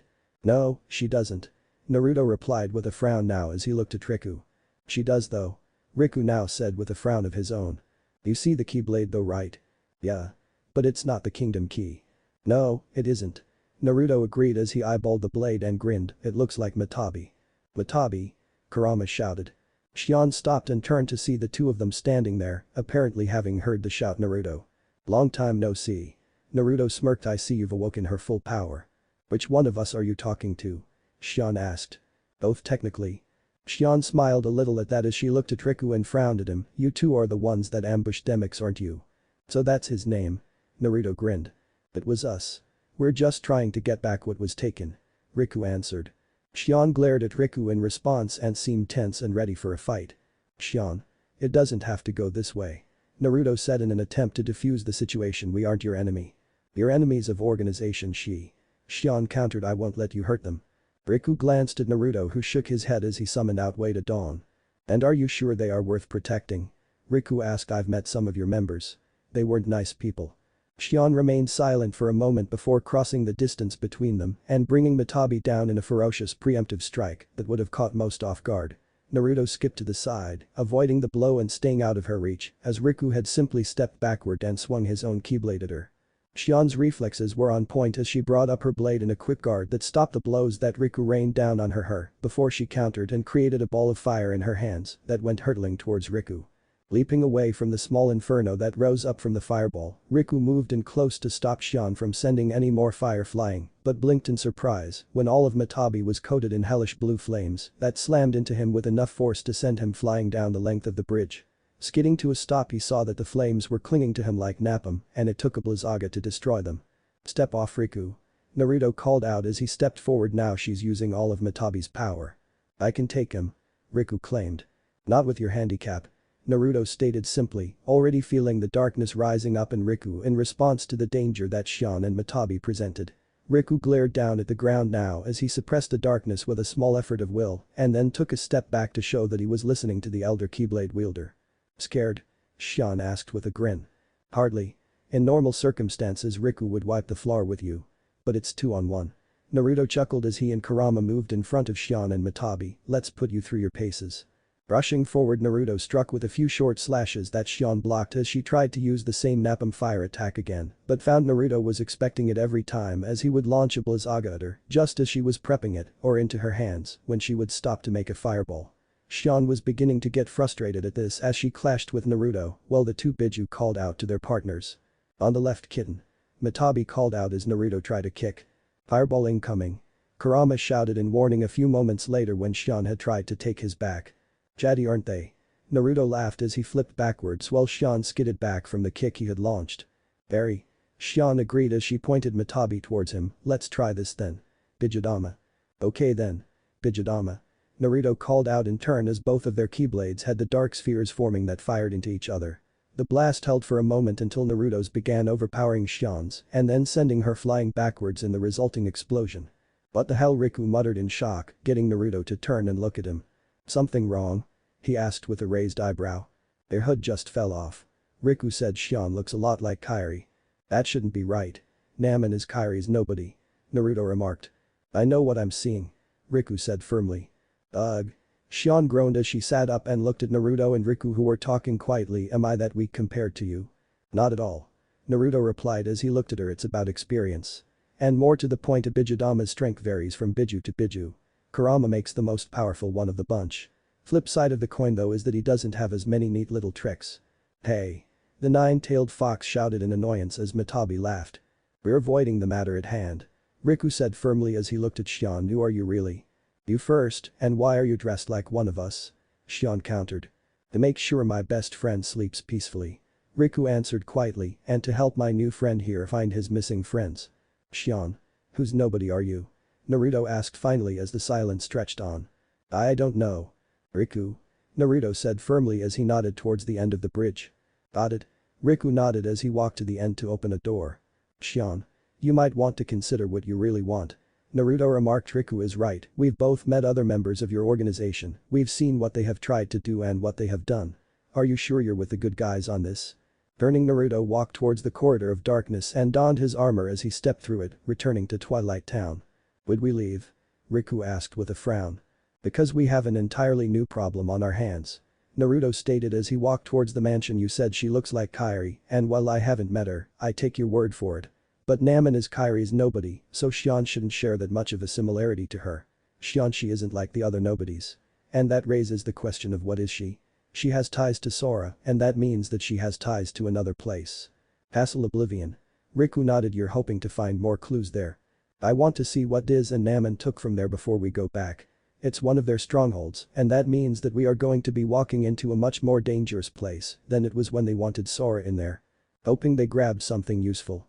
Riku smirked. That or Namen might have an idea of what is in there or where we can start looking. Naruto replied. Kitten? Are you alright? Mitabi asked as Shion left the clock tower in Twilight Town, not even eating the sea salt ice cream that she had bought with Roxas. I don't know. Naruto and his friend may be right, you know. Mitabi mused. About what? That I'm doing something wrong? That you aren't with the good guys? Mitabi remarked. I know that you're good, and I'd like to think that Roxas and Axel are too, but the rest. I get a bad feeling about them. Especially Syax. I don't like the way that he looks at us. But what could we do? Where could we go? The organization would never let us leave. Naruto would help you. I'm not so sure. I am. I may not have been with him long, but I know him well enough. He's a good person and would help you without a second thought. All you have to do is ask. Shion said nothing as she returned to the world that never was and back to her own room. Mitabi's warning and suggestion rolling around in her mind as she laid down and tried to sleep. Days passed and Naruto and Riku had returned to Castle Oblivion to search for answers to the mystery that was Shion.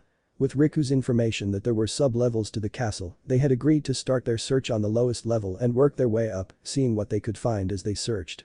Progress was slow in this regard as Naruto knew that there are other passages on each floor that would bypass the card doors that were the obvious way up, but not the means to finding the hidden rooms that the members of the organization would have been using.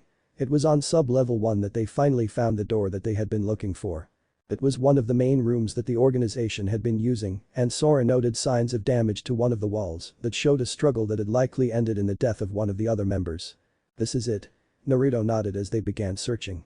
The room had likely been used by the more scientific members as they found a number of terminals with various bits of data on them. Most of it was far too technical for either of them to fully comprehend, but there was a great deal that they were able to piece together.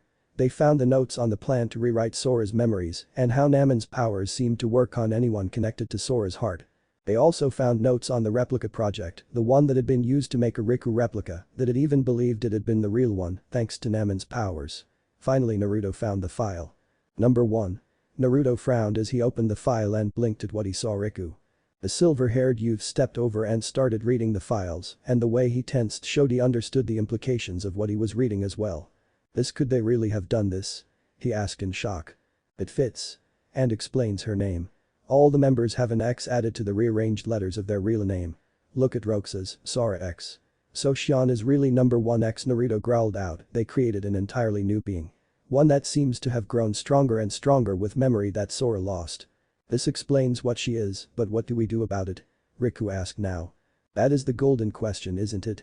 Naruto sighed. If she isn't affecting the process of restoring Sora's memories, then I say we leave her alone, try and get her away from the organization if we can. If she is affecting the process, then we are going to need to take her away from the organization and try to get Diz to help us find a way around it. A way around it? Riku blinked. A way around. Naruto said firmly, look at the timestamps on the entries. The three of them coexisted for a space of time without any negative reactions to them. It's possible that we can find a way of restoring the equilibrium to them. It won't be simple, I'm sure, but we don't get to decide who lives and who dies. Why do this much for them? You don't know them and they aren't your friends. Riku asked in confusion. Because it's the right thing to do. Naruto replied, Shion and Roxas didn't ask to exist, and just because they weren't born the same way that you and I were doesn't mean that they are worth any less than we are worth. Shion has formed bonds of her own already, even though she has only been alive for a few months, and Roxas likely has done the same.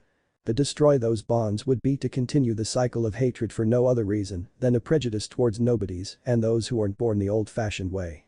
I want to try and save them, to try and pull them from the darkness that they have found themselves in because of no choice of their own. I intend to do what is right to the best of my abilities, to save those who need saving and stop those that need stopping. To do anything less would be a discredit to all of those that have taught me. Riku stared at Naruto as he walked towards the door and for the first time saw the shape of the man whose back he was staring at. A man who lived by a rigid yet fluid ideology, a man who did what was right and fought for it when it wasn't clear or easy to see. A man holding out. Well? Naruto asked as he stood with Riku and Namen in Diz's lab. It had taken a bit of work to get all of the data off of the computers in Castle Oblivion, and now it was going to come down to what Diz and Namen could make of it to determine what this information would do to impact the restoration of Sora. It explains a great deal. Namen said quietly, the process of restoring Sora's memories has been becoming more and more difficult. Because Roxas and Shion are bonding. Naruto nodded, makes sense, the two of them are likely drawn to each other. Then she must be dealt with. Diz stated simply. What? Riku asked in shock. She is interfering with our work and is our enemy. She must be removed if we are to succeed. No. Naruto growled, we aren't killing her just because she's making the work harder. Please. Diz snorted, she isn't even a real person. She's a replica. She has even less right to exist than a nobody. No one in the room could have predicted the outcome that those words would bring as Naruto crossed the distance between him and Diz faster than Riku had ever seen the blonde move, his fist slamming into the side of Diz's red bandaged face, sending the man sprawling onto the ground. Naruto. Namen shouted in shock. How dare you? Naruto roared, red chakra spilling off of him as his rage became apparent. Who gave you the right to play God? Who gave you the right to decide who lives and who dies? Naruto, calm down. Riku exclaimed as he tried to put a hand on his shoulder and winced back as the chakra started to singe him. Shion lives, and you have no right to take that from her. Naruto snapped, if you are really as smart as you think you are, then you should be able to find a way to save them too. I will not. Diz snapped back as he stood, I will not help that creature survive to please your ego. My ego? Naruto shouted, I am not doing this for my pride. I am doing this because it is the right thing to do. Can you say the same, Diz? Can you tell me that you aren't doing this because of your wounded pride? Riku and Namen traded looks at this as they both stepped back, not quite sure how this was going to play out and neither sure of whose side they would be on if Naruto summoned his Keyblade and fought. They needed Diz, but they both knew that Naruto had the moral high ground in this argument. No one moved as the standoff continued, seconds dragging on before Diz made a huffing noise and stormed out of the room. Riku glanced over at Naruto, who was still fuming in anger, but the red chakra had disappeared and he was now walking towards the doors out of the lab. You can tell him that I am not budging on this. I refuse to kill her just because she is making the job difficult. Naruto stated, they existed together for a while before all of this, we can find a way to restore that balance. I will see what I can do. Namen promised as Riku followed after him.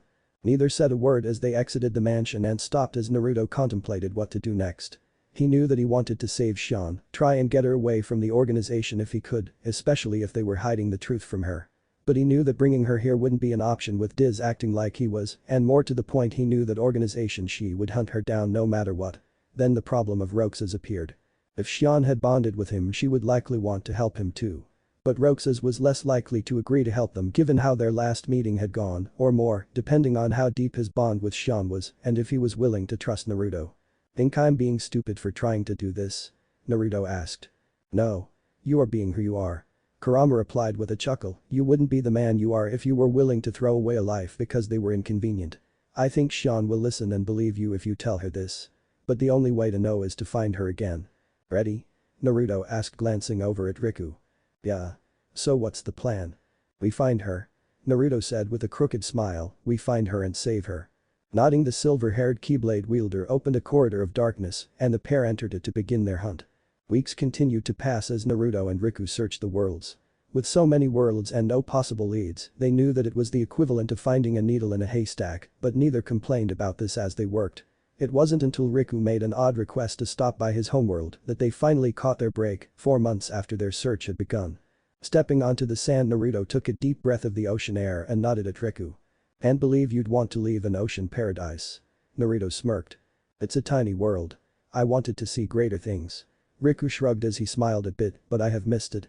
Naruto nodded as they walked down the beach and stopped when he spotted movement up on a raised-up bit of the island connected with a bridge. "Thought you said no one would be out here now." Naruto muttered. "There shouldn't be." Riku frowned as he led Naruto to a small hut that would lead them up to the bridge, and the sight of Shion collapsed. Rushing over, Naruto knelt next to the girl, quickly feeling for a pulse. "Naruto?" Mitabi exclaimed in shock. "What happened? Is she alright?" Naruto asked. "No, she isn't." Mitabi sighed as she began to explain. "Shion has been thinking over what you told her about leaving and being her own person.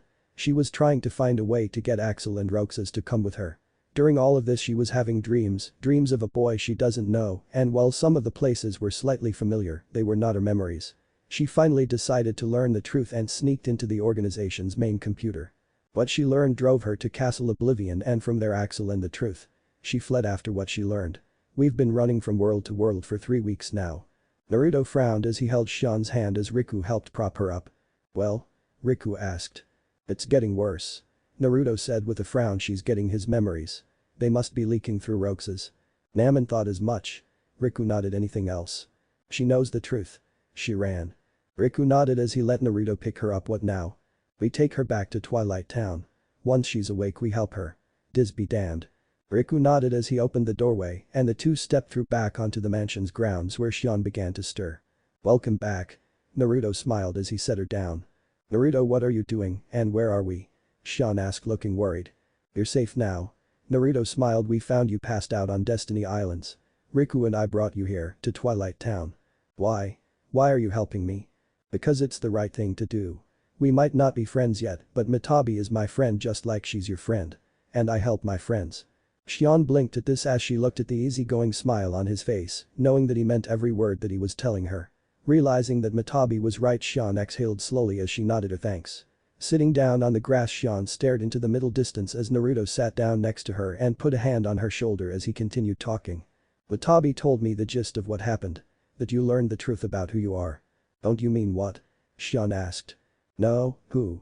He said firmly. "You may not have been born the same way that I was, but that makes you no less than I am. But the thing is, we need your help." "My help?" "Yeah. Those dreams you've been having, those are Sora's memories. They were leaking out of Roxas and drifting into you.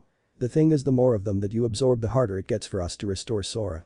Naruto explained. "I've talked with Namen and she can separate the parts of Sora from you so you can keep living your life.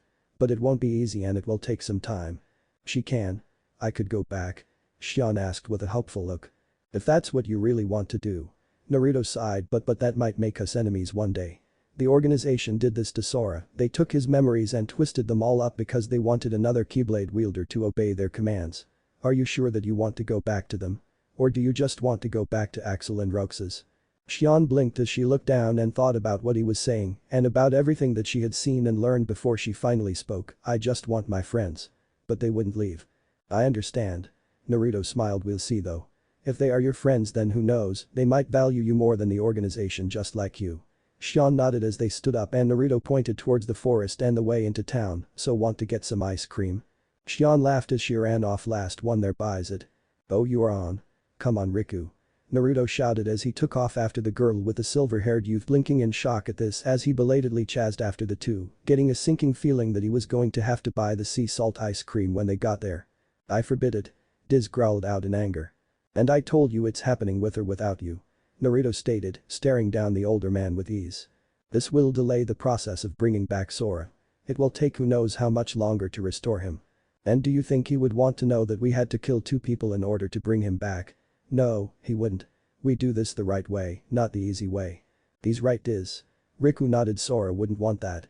"You're fools. This is putting the fate of the worlds at risk." "Hardly." Naruto replied coolly. Riku and I are enough to keep things in check in regards to Organization Shi, and once this is all taken care of Shion will likely be able to help us get Roxas and Axel away from them as well. That will make 5 Keyblade wielders and 1 Keyblade master out in the worlds. 2 of which have no hearts. Diz snapped. And I'm not so sure about that. Naruto countered, now getting a raised eyebrow from Riku. Roxas and Shion are very different from Axel, Larxene and the other nobodies that I've encountered. I think that they do have hearts and can feel emotions, they just don't realize it. You sure about that? Riku asked.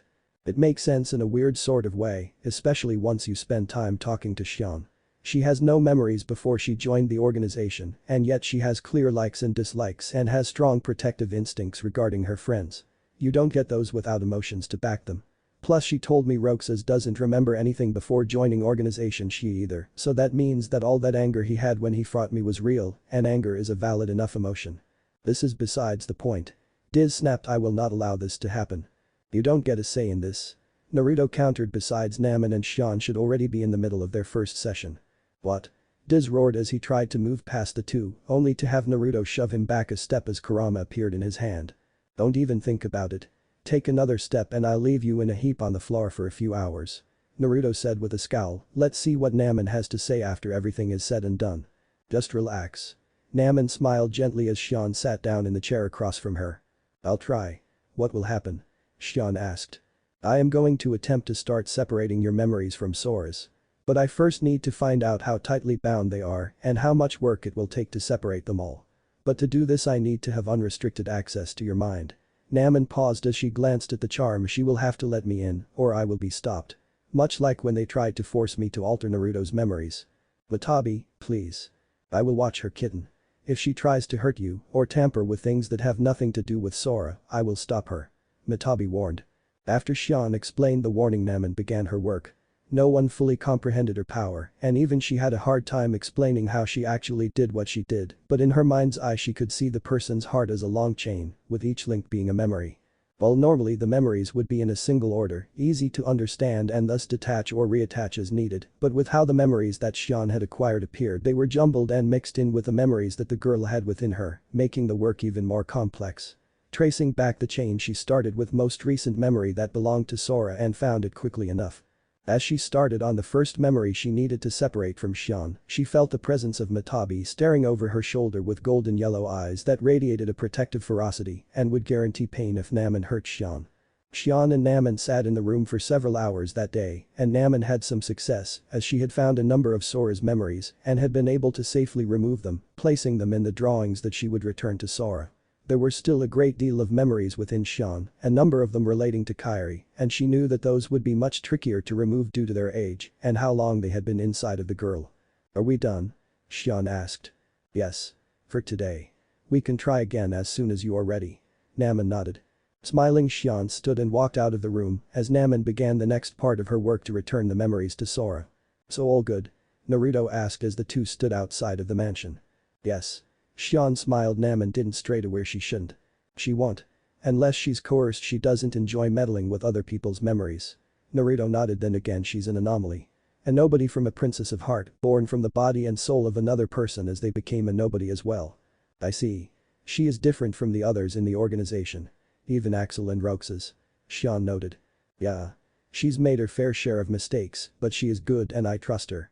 Naruto smiled as he summoned Kurama. Now, you've sat around long enough for one day. How about we spar a bit and let out a little steam?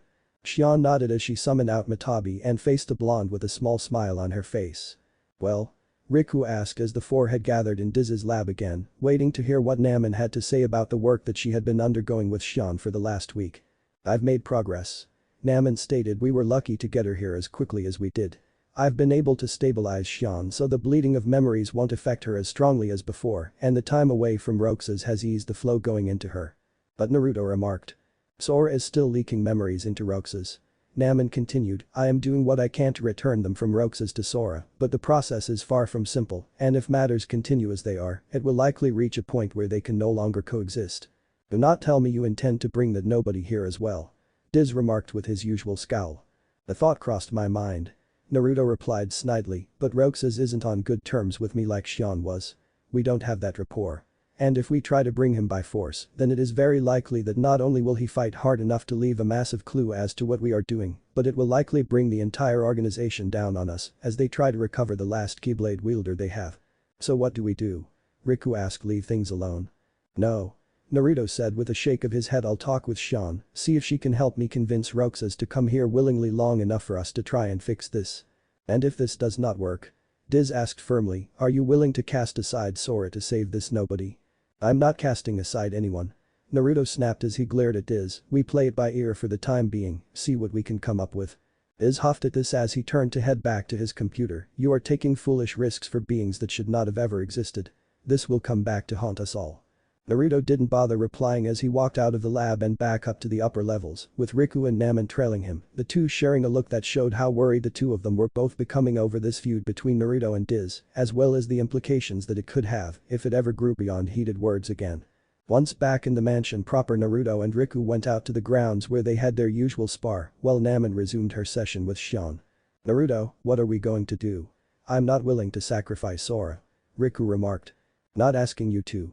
Naruto replied as he blocked a slash, but we need to explore all of our options before we make any decisions regarding them. There is still a chance to restore the balance between them. And if there isn't? What will you do? Riku pressed as he dodged around Naruto's counter. The lesser of the evils. Naruto stated simply as he stepped forward and pressed Riku back a few more steps. What that will be will depend on what Namen and Diz can come up with in terms of solutions, but it will be the one with a lower body count. Riku nodded at this as he focused entirely on the match between them and felt the silent knot of tension disappear as he realized that Naruto wasn't abandoning Sora in his defense of Shion and the nobodies, he was just unwilling to abandon a person that he could possibly save, even if it was more difficult than just cutting his losses. It was slow process for Namen in the end though, and 3 weeks after Shion had arrived matters began to devolve. Naruto, Riku and Shion had gone into town proper to get some ice cream, but deciding to wait as the line forming up had been rather large. Walking through the alley towards the sandlet it happened. Shion. Roxas exclaimed as he and Axel were standing in front of the steps leading down to the sandlet. Naruto tensed as he saw Axel's eyes widen in shock at the sight of him with Riku, who had his hood pulled up. The pause was momentary as Shion opened a corridor of darkness and ran into it, closing it behind her, leaving Riku and Naruto facing Axel and Roxas. Get out of my way. Roxas shouted as he made to follow after Shion. Not happening today, kid.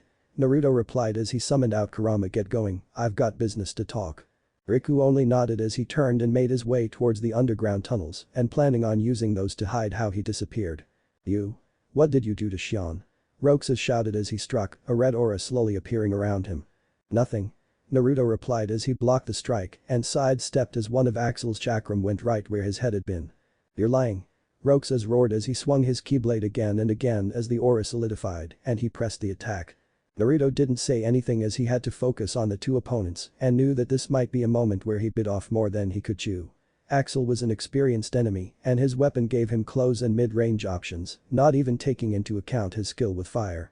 Roxas was still inexperienced, though it appeared that constant missions from the organization had honed his skills into something far more dangerous as he fought with greater skill and ferocity than before, particularly with Jayuki's strength being added to his. Jayuki? Son Goku. Kurama shouted. Kurama. You're there. Jayuki exclaimed, his voice muffled. Kurama, I can just barely feel you. Son Goku remarked. What is happening? You're trapped, being held by the two enemies that are fighting Naruto. I need you to restrain your power as much as you can. I'm trying. But whomever this is, they are pulling harder on my chakra than anyone I've ever met. I can't even try and overpower them. Jayuki exclaimed. I am managing. Son Goku chimed in, it appears that mine does not know how to draw upon mine. Naruto kept his face as close to blank as he could to not give away the conversation that he was hearing. Knowing that the two were awake and aware to a degree was a boon to him as he knew how much stronger the two nobodies could get, but Jayuki's comment sent a tendril of worry up Naruto's spine, since if the Biju couldn't overpower the nobody that was using them, it likely meant something far more sinister in that regard. Though it again brought up the anomaly that was Shion. Punching Roxas in the face hard enough to knock him back a step, Naruto rolled backwards to dodge the blast of fire that Axel had tried to incinerate him with. You two make a good team.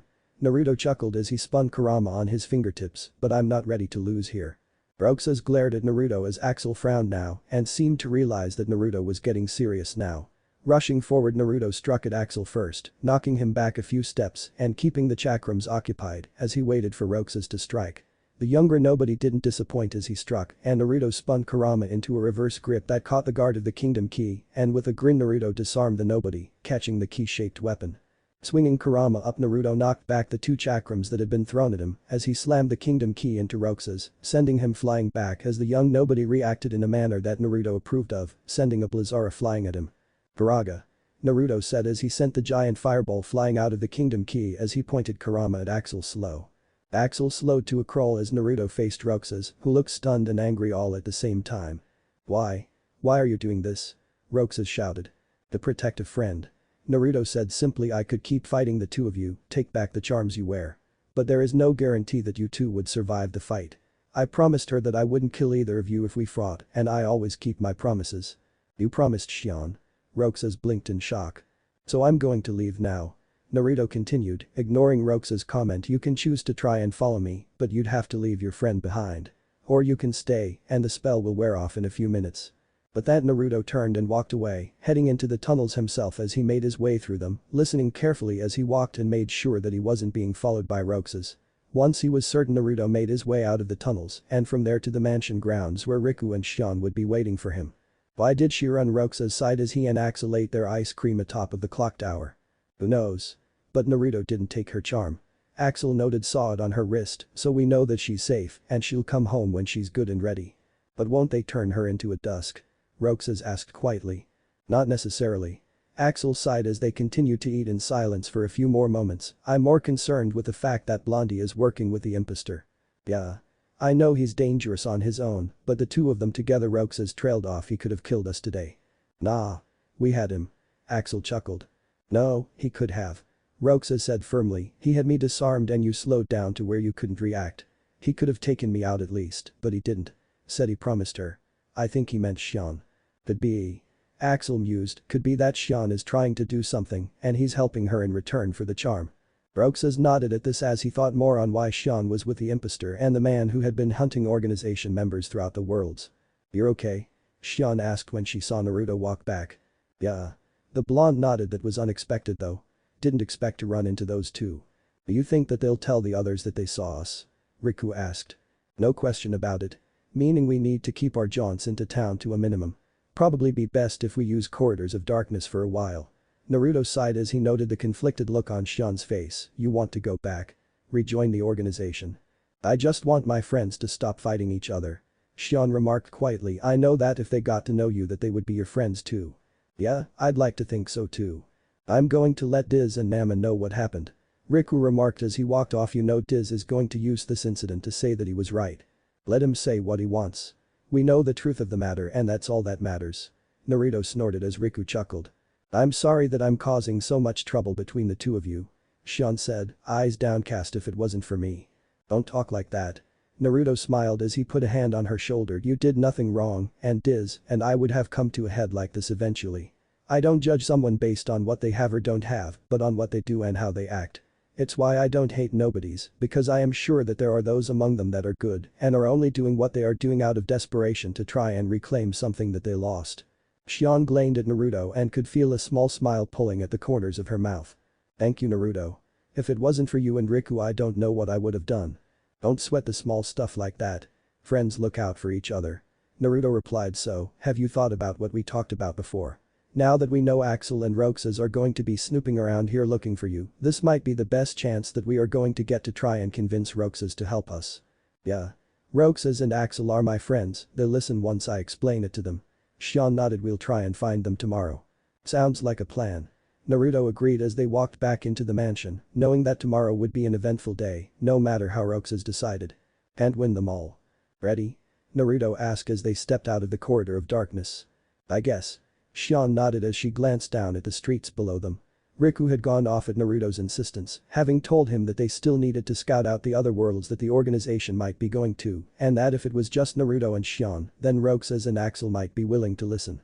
With just the 2 of them, the plan was to keep an eye on the main shopping area for the pair, with Shion then using herself as bait and luring the 2 to a deserted area where they could talk without being interrupted. As they had no idea how long this would take, they kept watch for a few hours before Shion tapped Naruto's arm and pointed towards the sandlet where Roxas was walking out of. "Where's Axel?" Naruto asked quietly as he kept low and out of Roxas' line of sight. "No idea." He might have been ordered on a different mission. Xian answered quietly, should we change the plan? No.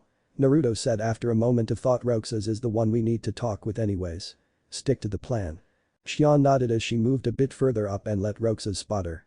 The nobody took off at a run to get to the roof, and as he left sight Naruto leapt down and headed for the alleyway while Xian started the chase, letting Roxas follow after her for a few minutes before moving into the alley herself. Roxas ran in and stopped when he saw Naruto standing against the wall. Easy there. I'm just here to make sure things don't get violent. Naruto chuckled with a raised hand. You have my word. And why should I believe you? Roxas asked with a frown. Because he promised me. Xian said, and I trust him. Xian, where have you been? Axel and I have been looking all over for you. Roxas said, deciding to trust his friend as he looked at the dark-haired girl who looked down. I'm sorry. I had to leave. Had to? Xian, what's going on? Roxas asked as he looked at Naruto. Is he making you stay away? No. Xian exclaimed in shock. No, Naruto is my friend too. He's been trying to help me. Help you with what? Xian, whatever it is you can tell me. He pleaded. So you don't know. Naruto sighed as he pinched the bridge of his nose. That makes this more complicated. No what? What are you talking about? Xian? Naruto asked, waiting for her permission, and once she nodded he continued. Xian isn't a nobody like you and Axel. She's a replica, a program that Vexen started and that Xemnas continued to work on in order to create more Keyblade wielders. The replica is supposed to be a copy of a person's heart or the data that was created by one, and Xian's was copied from your own data and Sora's memories that were taken from him in Castle Oblivion. Xian has been absorbing those memories as they leak out of Sora and into you. The memories were beginning to overwhelm her, and when she learned the truth about her origin she ran. How do you know all of this? Roxas asked quietly. Castle Oblivion. My friend, the one you all have been calling the impostor, he didn't see Xian as you and I do. He saw her as his friend Kairi. It's what led us to taking a much closer look at Castle Oblivion and how we found out about all of this. It was also why we were looking for her. Roxas, Naruto found me and took me to someone that was able to help me. To get those memories out of me and back into Sora where they belong. But there's a problem. Xian began. The memories are still leaking out of Sora and into you. Naruto finished. If we do nothing, then eventually the progress of restoring Sora will come to a halt, and when that happens there will only be one solution. What solution? Roxas asked now, his eyes getting wider as he listened to everything that was said. Your death. Naruto said quietly. What? Why would I have to die? Because you are Sora's nobody. Naruto answered. If we were to put all of the memories into you and then put them back into Sora it would destroy you, but would restore Sora within a matter of days, according to our expert. We both agree that this is a move of last resort. Last resort? I'm not going to let you kill me. Roxas shouted as he summoned his Keyblade. Roxas? Xian shouted, getting his attention. No one here wants you to die. Naruto has been fighting with his allies to try and save us both. It's why we're here right now. We need your help to stop this from happening. We can just defeat him then go back home. Not that simple. Naruto chuckled. You already know I'm a tough customer, and while Xian and you have both improved a great deal since Beast's Castle, you are still not on my level. Plus this wouldn't solve anything. All it would do is ensure the inevitable. Xian would start absorbing the memories out of you at a much faster rate until there was nothing left and we would have no choice then but to destroy both of you in order to bring Sora back. Sora. I'm sick of hearing his name. Why should we have to die for him? Roxas shouted. You shouldn't. But is it fair to have him sleep forever because of what organization she did to him? Naruto countered, getting Roxas to blink in surprise. Castle Oblivion was a trap set for Sora to rewrite his memories and make him another obedient tool for the organization. You both had nothing to do with this, and because of that I want to save you, but I can't save you at the cost of Sora. Roxas, if you come with us we can fix this before it gets worse. We can get these memories out of us and back to Sora. Xian said with hope in her eyes. Please Roxas. You're the only one that can make this choice. And you won't force me? Roxas glared at Naruto. Not today. You make your decision and we either take you to our specialist or go our separate ways. But if you choose to leave without us, then know that one day I will have to come for you. I won't like it but I will. Naruto warned. This might seem like an ultimatum, but all I am doing is telling you the truth about what your actions will entail. What about you, Xian? Will you come back? Xian looked torn and couldn't look Roxas in the eye for a few moments as she was torn in her answer before looking at Matabi's charm and spoke. I won't go back to the organization. Not after knowing what I know now. Roxas, you and Axel are two of my best friends, but the rest of the organization I don't think they are good and I can't sit idly by while they put people in danger. Xian, what are you saying? I want to do the right thing. Roxas, come with me. We don't have to stay with them. That's crazy. They'll destroy us. Only if you were alone. Naruto said quietly. Shion has been away for months now and they haven't destroyed her. Not yet. But Axel was told to find her and kill her if she doesn't come back. Roxas exclaimed. And that explains where he is. Naruto frowned now, but that doesn't change a thing. Roxas, you don't have to stay with the organization. You might feel like you have no other place to go, but that is far from the truth. You, Shion and Axel could go anywhere you wanted to. Live whatever life you would like. And you just let us go. Why wouldn't I? Naruto asked. You three have done nothing that merits me trying to kill you. You aren't threats to the security of the worlds, and I don't get the feeling of a black-hearted monster when I look at you. All I see is a young man trying to find a way through life with his friends by his side. I won't take that from you. Roxas stared hard at Naruto for several moments before looking at Shion and then down at the ground. He was torn now and he wasn't sure what to do. He wanted to help Shion, but he knew that helping her would cross the organization and then things couldn't go back to the way they used to be, and that was one of the things that he wanted most. Shion Roxas sighed right as Naruto moved, getting Roxas to turn and look at him, then at the stairs where Axel was walking towards them. Well, isn't this interesting? Axel hummed. Naruto, Roxas and Shion. What could you be talking about? Saving their lives. Naruto replied now as he stood between Axel and Roxas. The damage done to Sora has gotten worse and is dragging them into the mess. Oh. This is going to get icky, isn't it? Axel sighed. About as icky as sticking your arm into a manure pile. The blonde agreed, getting a chuckle out of Axel. Is this why Shion has been with you? You're helping her? Axel asked. That's what he said. Roxas nodded and they said that they need me now too. Oh? Axel hummed as he looked at Naruto, who held his gaze. If I didn't know any better, I'd say this was a trap to try and get rid of Roxas. But you don't like doing underhanded things like that. So it wasn't just Larxene that got a tour of my life, huh? Hey, you were a wild card there. Had to know what we were up against, especially since you were after this. Axel said as he shook the charm a bit to emphasize his point. Still am. But that's on hold until we sort this out. Naruto said as he glanced over his shoulder at Roxas. The choice is yours, like I said, Roxas. This plays out one of two ways. Or a third way.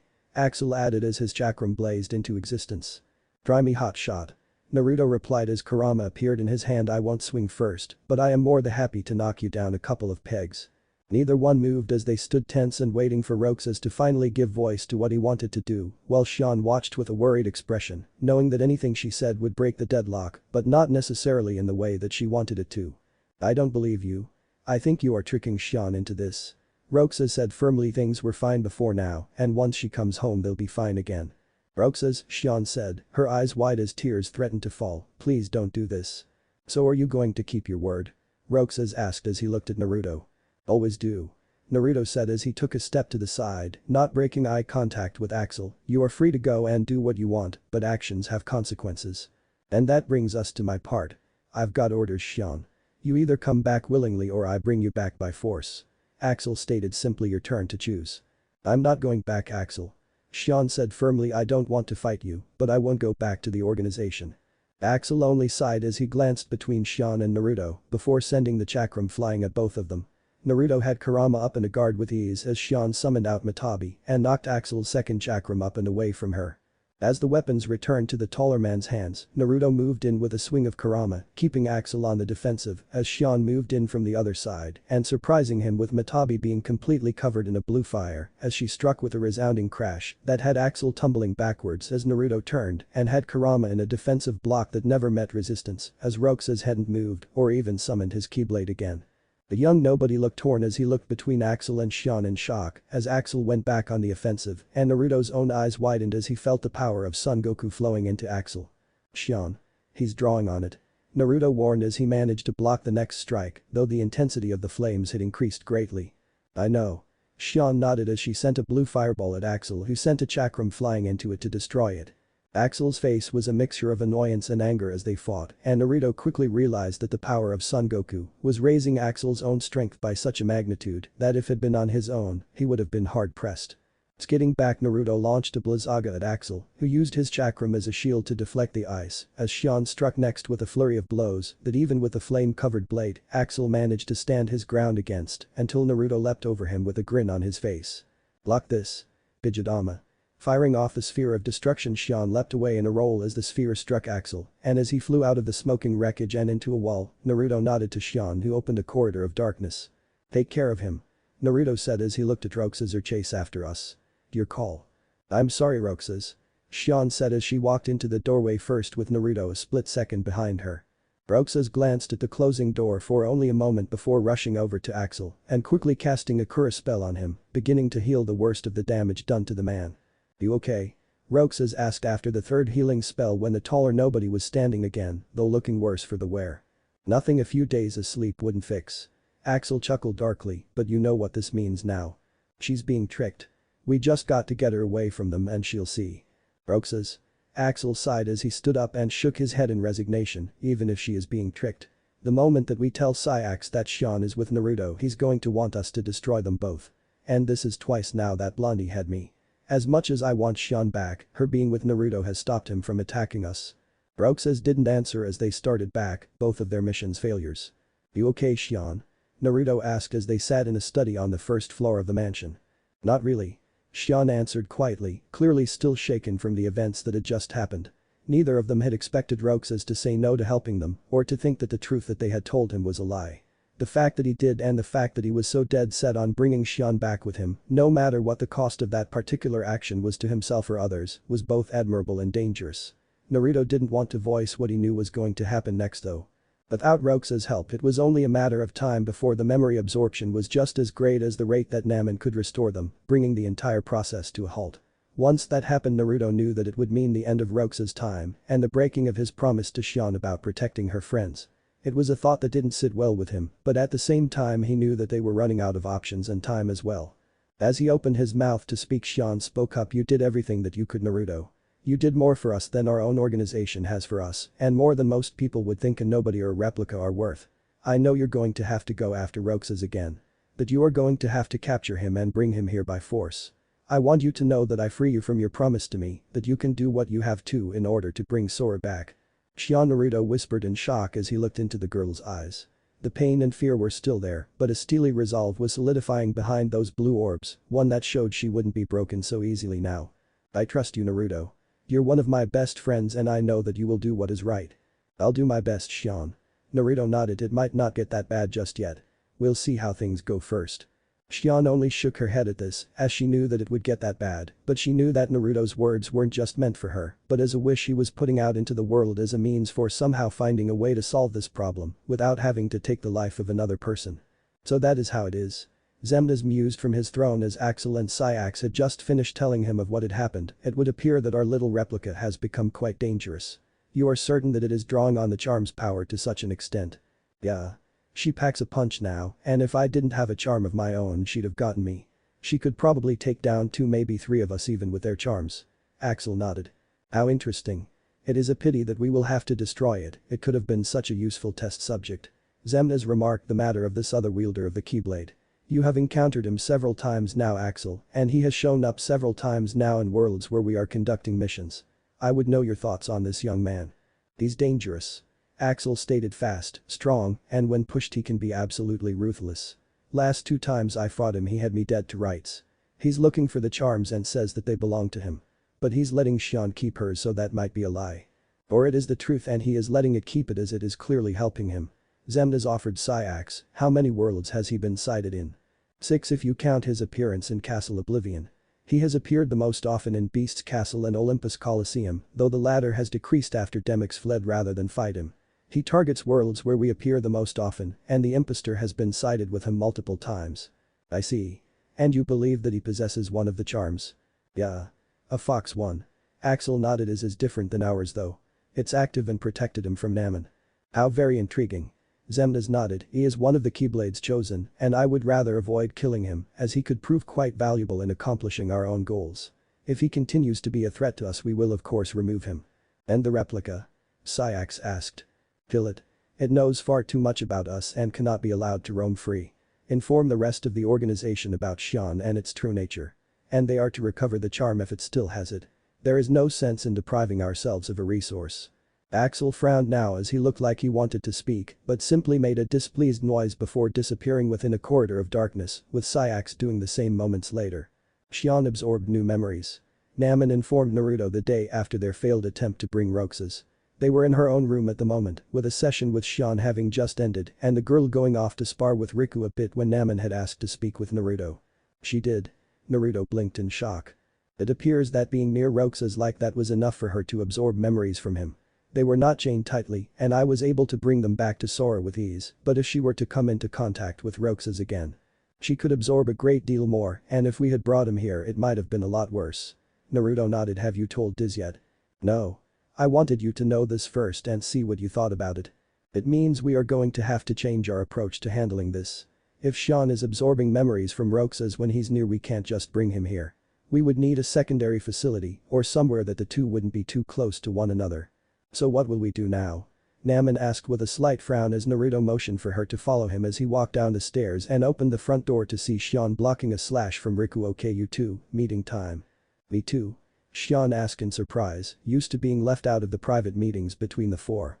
It involves you, and you've proved that we can trust you. Besides, we need your help now more than ever. Naruto answered as he led them down to the lab, with Shion looking around in wonder as they entered the computer room where Diz was working. What do you want? And why did you bring Shion down here? Diz asked with a sneer. Namen. Naruto prompted, getting the nobody to quickly explain what she had just learned, and for Diz's face to grow more angered. We have a whole new problem now. Ideas? Do you still intend to try and save that nobody's life? Diz asked with a sneer. Not that I don't want to. He doesn't want to be saved. Naruto replied, and we are running out of time here. Organization will likely have a kill order for Shion given to all the members, and like you said before, this place can't withstand a siege. We need to move quickly if we are going to finish this. So what do you have in mind? A virtual Twilight Town.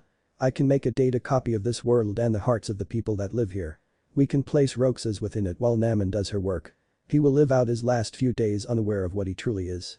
Diz explained it will take some time to finish, but the moment it is we can place him within it and hide him from organization she. It could work. The problem is if the organization just uses corridors of darkness to enter it. Riku stated simply, if he doesn't remember who he really is then they are just going to grab him. 2 teams? Naruto said, simply getting the others to look at him. Riku, you go in there and keep an eye on things once we have Roxas. Handle any overt threats that would overwhelm Roxas. Shion and I would stay out here and stop them from attacking on this side. Then how will we get Roxas? Namen asked. Shion. Naruto paused as he looked over. I never ask you this, always saw it as a breach of trust, but we need to know where the organization is set up. Our best bet is to grab Roxas from there instead of trying to find him while he's out on a mission. It's called the world that never was. Shion answered with no hesitation, getting Riku to blink in shock. It's a world that resides on the border of the darkness, a world that shouldn't exist. I can take you there. That would be great. Naruto nodded. We won't try anything right away, but if we have a chance to do some recon that would be best. Then we have our plan. Riku nodded. How long will you need to get that virtual Twilight Town up and running? I will need a few weeks to make the appropriate scans and data renditions. And once it is done it will need to be tested. Diz stated calmly. We can begin in 2 months' time. That will give me enough time to remove the last few memories from you, Shion. Namen smiled as Naruto started to leave. We've got a lot to do then. Let's go. The days passed by far too quickly for most of their liking. Shion had been true to her word and had shown them the world that never was, though departed soon after, saying she didn't want to be too close in case she started drawing Sora's memories into her, leaving Naruto and Riku to observe the world. Their initial foray into the world had led them skulking about the streets of a dark city and avoiding the ever-wandering nobodies, mainly dusks, though they spotted a few others as well.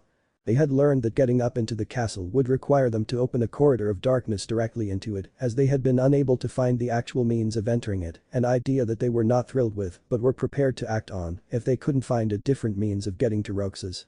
Iz had been able to create his virtual world and Shion had been spending a few different days testing it out for the man, and despite his misgivings involving Shion, she had managed to find a few different flaws that could have been exploited within the system, and he had managed to patch them or turn them into deadly traps for anyone foolish enough to use them. During all of this, Shion had had the last of Sora's memories removed and put back into Sora, leaving Shion with nothing but her own memories within her and bringing about a change into the young woman who now walked with more confidence than Naruto had ever seen her move with. Everything is set here. We strike tomorrow. Naruto told Riku after they returned. You ready for this? Ready as I can be. Though I got something to do first. Riku said quietly as he glanced over at the woods. Go and talk to him.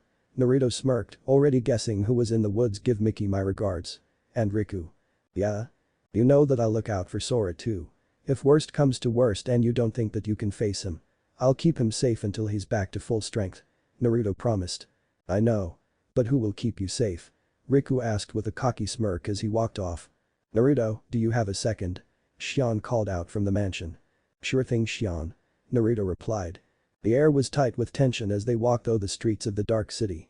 They had agreed to play it by ear, and as they walked down an alleyway they stopped when they heard Axel. "Your mind's made up?" Naruto held up a hand to stop Riku as they heard the next voice speak. "Why did the Keyblade choose me? I have to know." "You can't turn on the organization. You get on their bad side and they'll destroy you," Axel exclaimed. "No one would miss me," Roxas replied as he continued to walk. "That's not true. I would." Nothing more was said as Naruto and Riku quietly backtracked and made to cut Roxas off in the large plaza ahead. The pair arrived just in time to see the young nobody walking in and him to freeze when he saw them. "You," he said quietly, "of course you show up now. I tried to warn you, Roxas." Naruto sighed as he shook his head. "You brought this on yourself." "Maybe. It was my choice though, like you said." Roxas replied firmly. "You were telling the truth though, about Shion being a replica. And you were telling me the truth about me too, I guess." "I was. Having second thoughts?" Naruto asked. "It's not too late." "Naruto?" Riku asked with a raised eyebrow. "It adds time on, but we have the necessary steps in place to stop any problems. If he's changed his mind then we owe it to him to try." "Heh. You're a nice guy. I can see why Shion trusts you." Roxas chuckled, "But I'm not going with you." "Why not?" Naruto asked. "I have my own reasons. I need to know the truth and I will find it on my own." Roxas stated simply. "I won't go with you to help someone that I don't even know or care to help. So what will you do now?" Now Naruto began as he summoned his Keyblade and crossed the distance between them in a flash. "We take you by force." The initial strike was enough to push Roxas back a step, who had summoned out the Kingdom Key just in time to block the opening strike, as Riku lunged in from the side with a slash of his own and blinked in shock as Roxas was covered entirely in a red chakra coating. The coating changed his Kingdom Key into two different blades, Oathkeeper and Oblivion, with a black blade blocking Riku's strike. "He's drawing on my full power," Gyuki warned, having sensed Naruto near. "I can't stop him." "Well, this is new." Naruto grinned as he skidded back from Roxas' counter-strike. "Tell me about it." Roxas chuckled now as he spun the twin blades about. "I've never felt this powerful before." Rushing forward his twin blades came to bear on Naruto, who blocked the strikes with Kurama while moving around the nobody to try and find a hole in his offensive. As Riku moved in and assisted Naruto, waited on moving in to block strikes or to knock them off balance as he and Naruto weaved around each other with ease. Stepping low, Naruto let Riku use his back as a springboard and launch himself up and over Roxas, forcing the nobody to raise Oblivion up to block Riku as Oathkeeper went low to block Kurama, only for Naruto to grin as he slammed a Rasengan into Roxas, sending him skidding backwards, but not before Oblivion was sent flying into Naruto's arm to knock him back a step as the Keyblade vanished and reappeared in Roxas' hand for him to begin his own counter against Riku. Rejoining the fray, Naruto brought up Kurama to catch Oathkeeper with the fox-shaped Keyblade's claws to hold it in place as Riku attacked himself, only for Roxas to jump with Naruto's upward pull and slam a foot into Riku's head, knocking him back a few steps as he freed Oathkeeper and began pushing Naruto back a bit. Blocking a few strikes, Naruto managed to take Roxas' side and with a smirk launched his spell. And Aga. The lightning shot out of his hands and sent Roxas flying back with a shout of pain as he landed against the side of a building. "He's strong." Riku panted from next to Naruto. "Yeah. We might need to go all in now." "Sorry. Don't be. It won't take much for me to get him, but I'll need you to distract him," Riku explained. "I've got it." Naruto grinned. "Step back and get ready." Roxas rose and with a scowl ran at Naruto, who met his strikes with his own until he missed a block, and Roxas grinned as Oblivion slammed into his side. Only for a cloud of smoke to appear and a log to be sent flying away. "What?" Roxas blinked in shock. Turning this way and that to try and find Naruto, he heard a voice behind him. "Roxas?" "Shion." Roxas shouted as he turned to see Shion standing there with Matabi in hand. "What are you doing here?" Before he could react, an uncharacteristic grin split her face as Matabi slammed into Roxas' chest and sent him flying backwards as a cloud of smoke revealed Naruto standing there, Matabi in his hands as well. "How?" Roxas gasped in shock. "The day before. I want you to take this," Shion said as she placed Matabi's charm into his hand. "Shion. She's not mine to take," Naruto said as he tried to push the charm back into her hands. "I know. It was our choice." Shion smiled. "You are going to need every trick you can to bring Roxas back here, and you and Riku too. And I don't need Matabi anymore." "And how does Matabi feel about this?" Naruto asked. "Shion and I had a long talk about this. She is no longer a little kitten that needs my protection.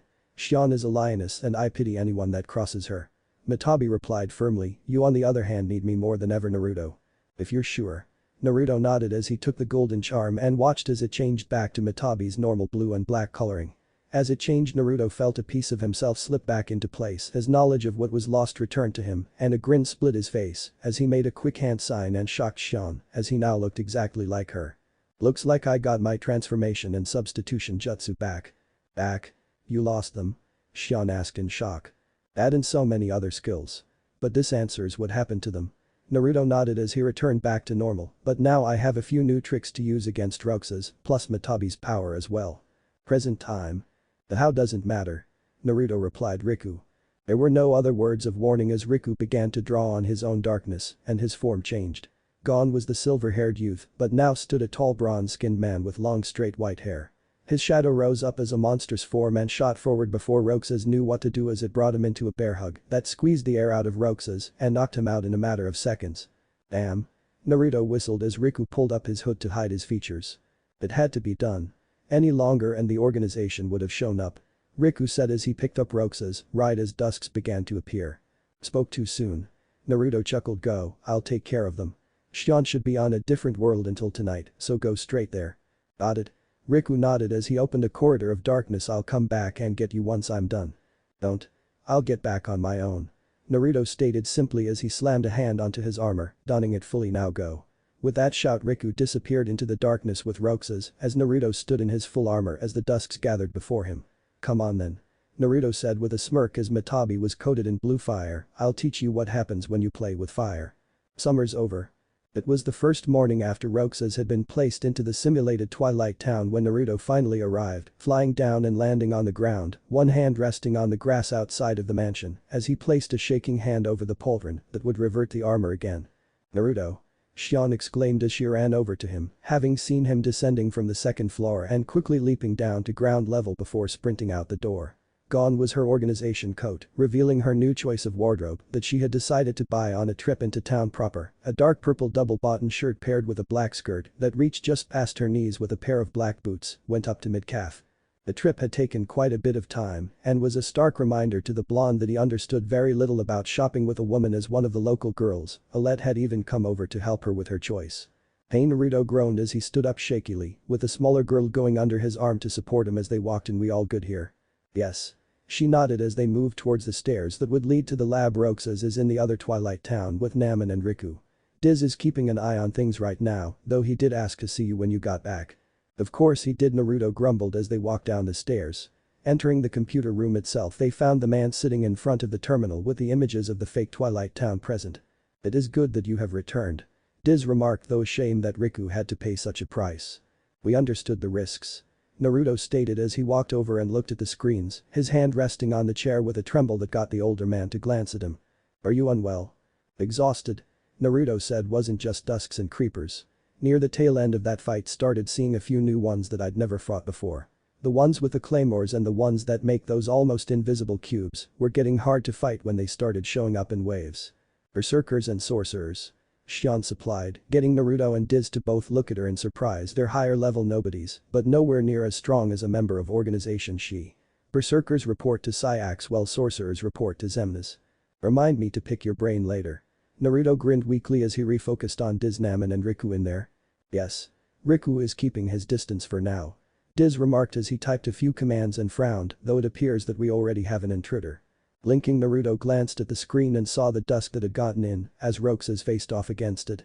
Diz typed a few more commands and the struggle weapon transformed into the kingdom key, giving Roxas the means to fight. Even without his memories the boy moved with ease and was quickly knocking back the dusk like it was nothing, getting a small smile from Shion as she watched. Kid has got talent. Naruto noted with a smile of his own. Even without his memories, he moves like a fighter. Diz simply made a non-committal noise at this remark as they continued to watch and saw the photos of Roxas drop to the ground after Roxas had defeated the enemy. Pictures? Why did it go after those?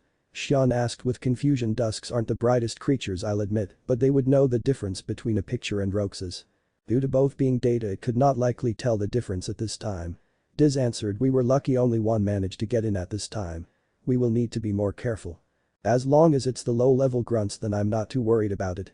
Naruto remarked as he watched Roxas interacting with 3 other teens that he recognized from around Twilight Town. The moment that they find a way to get one of the organization members in, that is when I will be worried.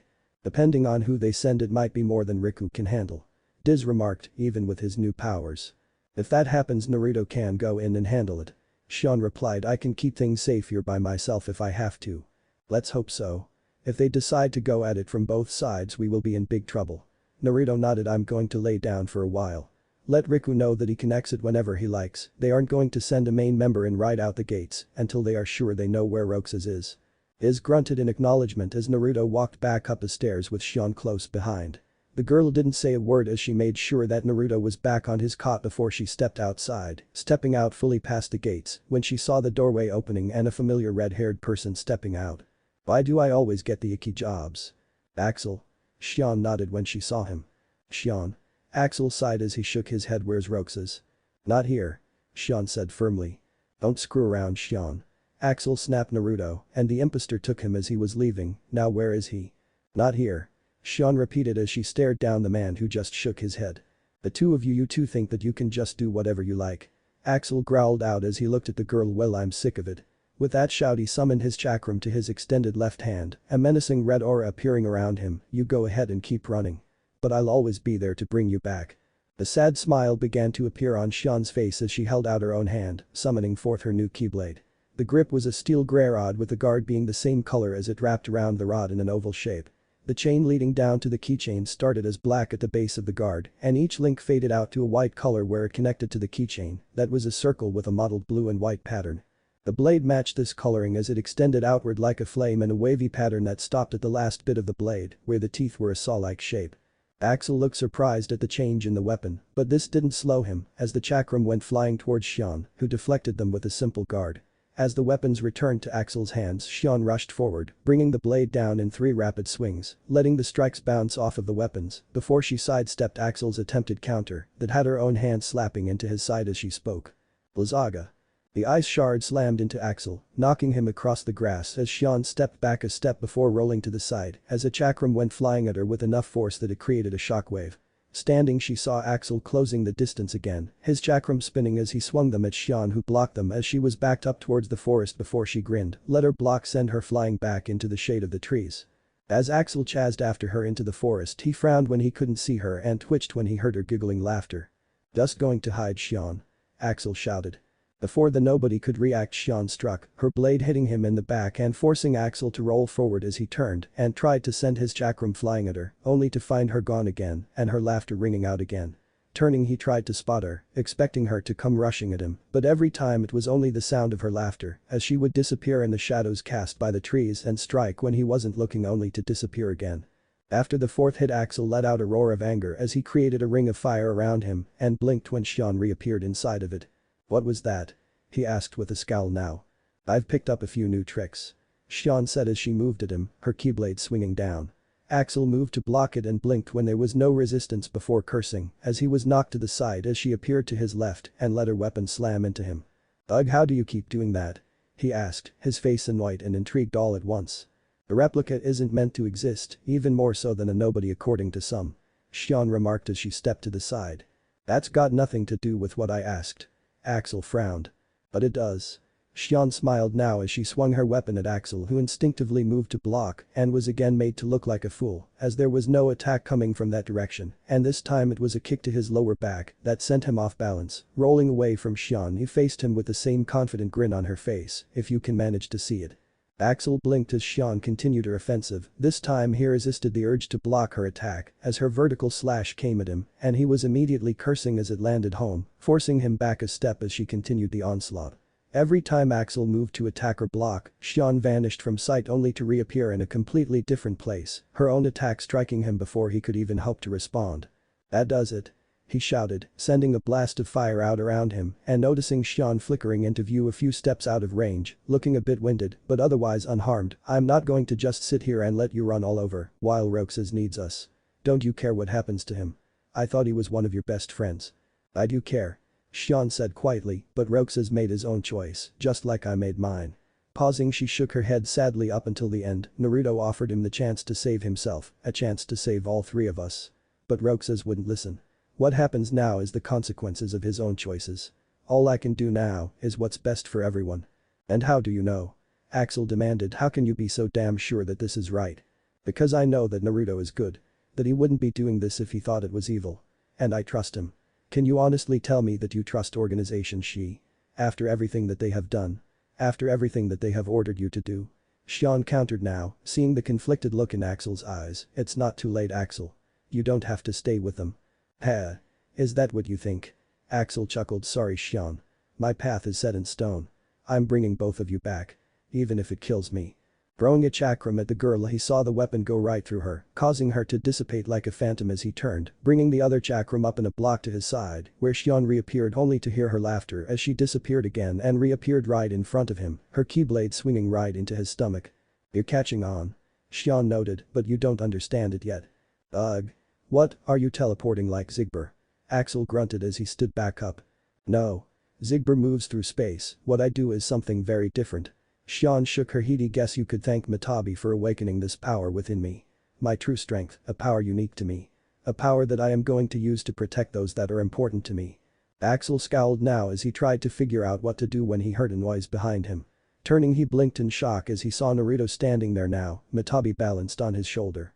Was wondering what all that noise was. Some of us were trying to sleep.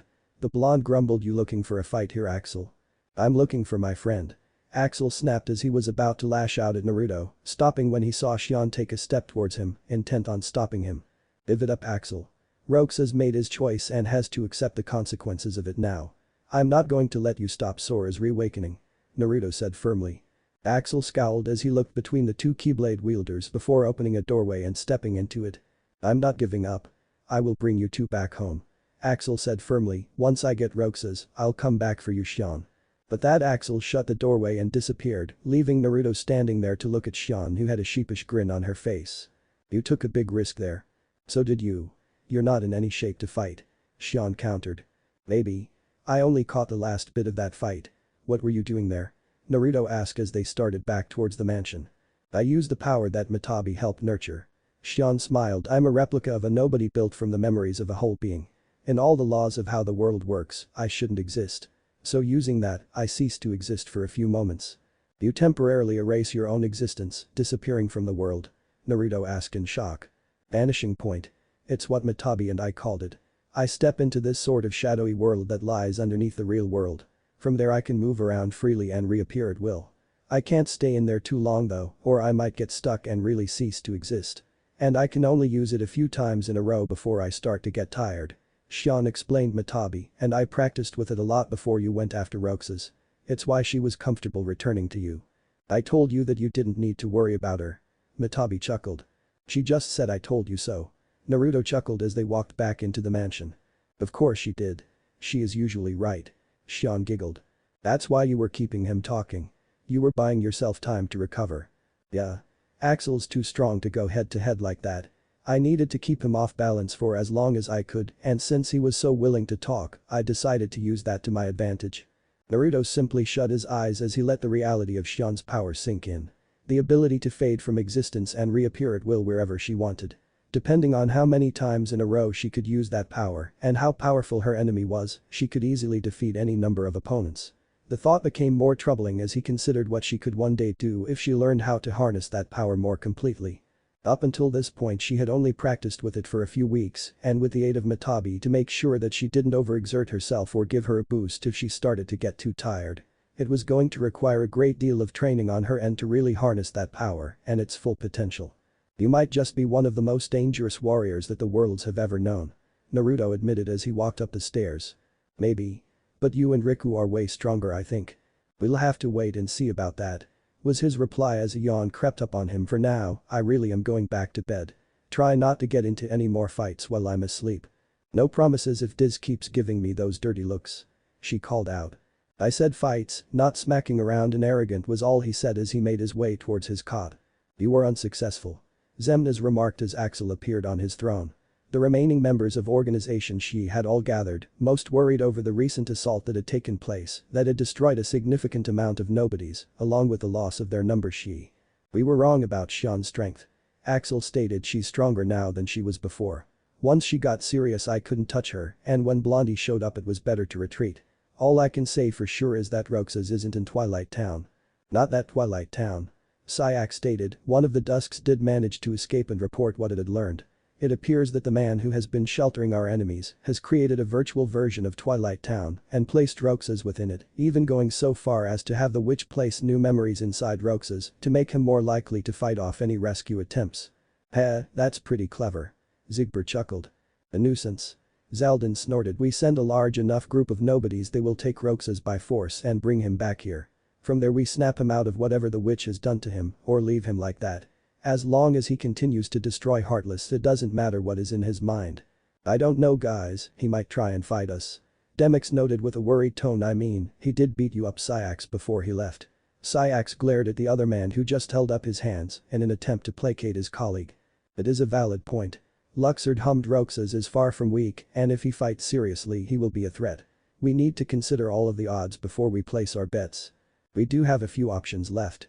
Zigbert noted with a grin, we know where he is now. We do get that larger force and see if we can get him that way. If that doesn't work, one of us goes in and snaps him out of it or drags him back. I'll go. Axel said firmly, we work together the most, he's more likely to remember me. Then it is decided. Xemnas nodded, summon Twilight Thorn. We will send it and as many Dusks as we can to retrieve our wayward member. If Twilight Thorn fails, the matter will fall to you Axel. The various members nodded as they disappeared one by one, leaving only Zigbert and Xemnas who traded looks before the one-eyed man spoke. Ought to consider the possibility that we lose our last key. I am not worried. Roxas was a useful tool, but Sora can be just as useful if given the right motivation. And with so many keys out in the worlds now it is only a matter of time until our goal is reached. Xemnas smiled, we will have our Kingdom Hearts, of that there is no doubt. Again Xion. Naruto called out as the girl nodded, disappearing from view. Moments later Naruto sidestepped, avoiding the swing of her Keyblade as she disappeared again to dodge his own counter. The next strike came from above him as she came down at him in a spinning slash that had Matabi blocking the strike as the resistance against their blades disappeared as she did again, with her third strike coming from his right, only to meet a kick that sent her back a step as she blinked in shock. How'd you do that? She asked in shock. Instinct. Naruto grinned, after spending almost 10 years training to fight and having a ton of near-death experiences, you get an instinct for fighting. Add that to the fact that this isn't the first time I've fought someone that can phase out of reality, I can start to guess where the most likely place for you to attack next will be. You fought someone that can do what I do? Xion blinked. Similar. His name was Obito Uchiha. Naruto nodded, he was the former teammate to the Jonin that trained me and my team.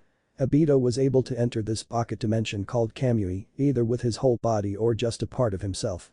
But you beat him. Xion noted. Had help. It was me, Killer Bee, Kakashi and Might Guy that faced him. Long story, but Kakashi got one of Obito's eyes when they thought he was dying and Kakashi had already lost an eye. The eyes could open the Kamui dimension, so we used that to fight him. Of course it all got a lot worse once Madara Uchiha showed up and spiraled way out of control from there.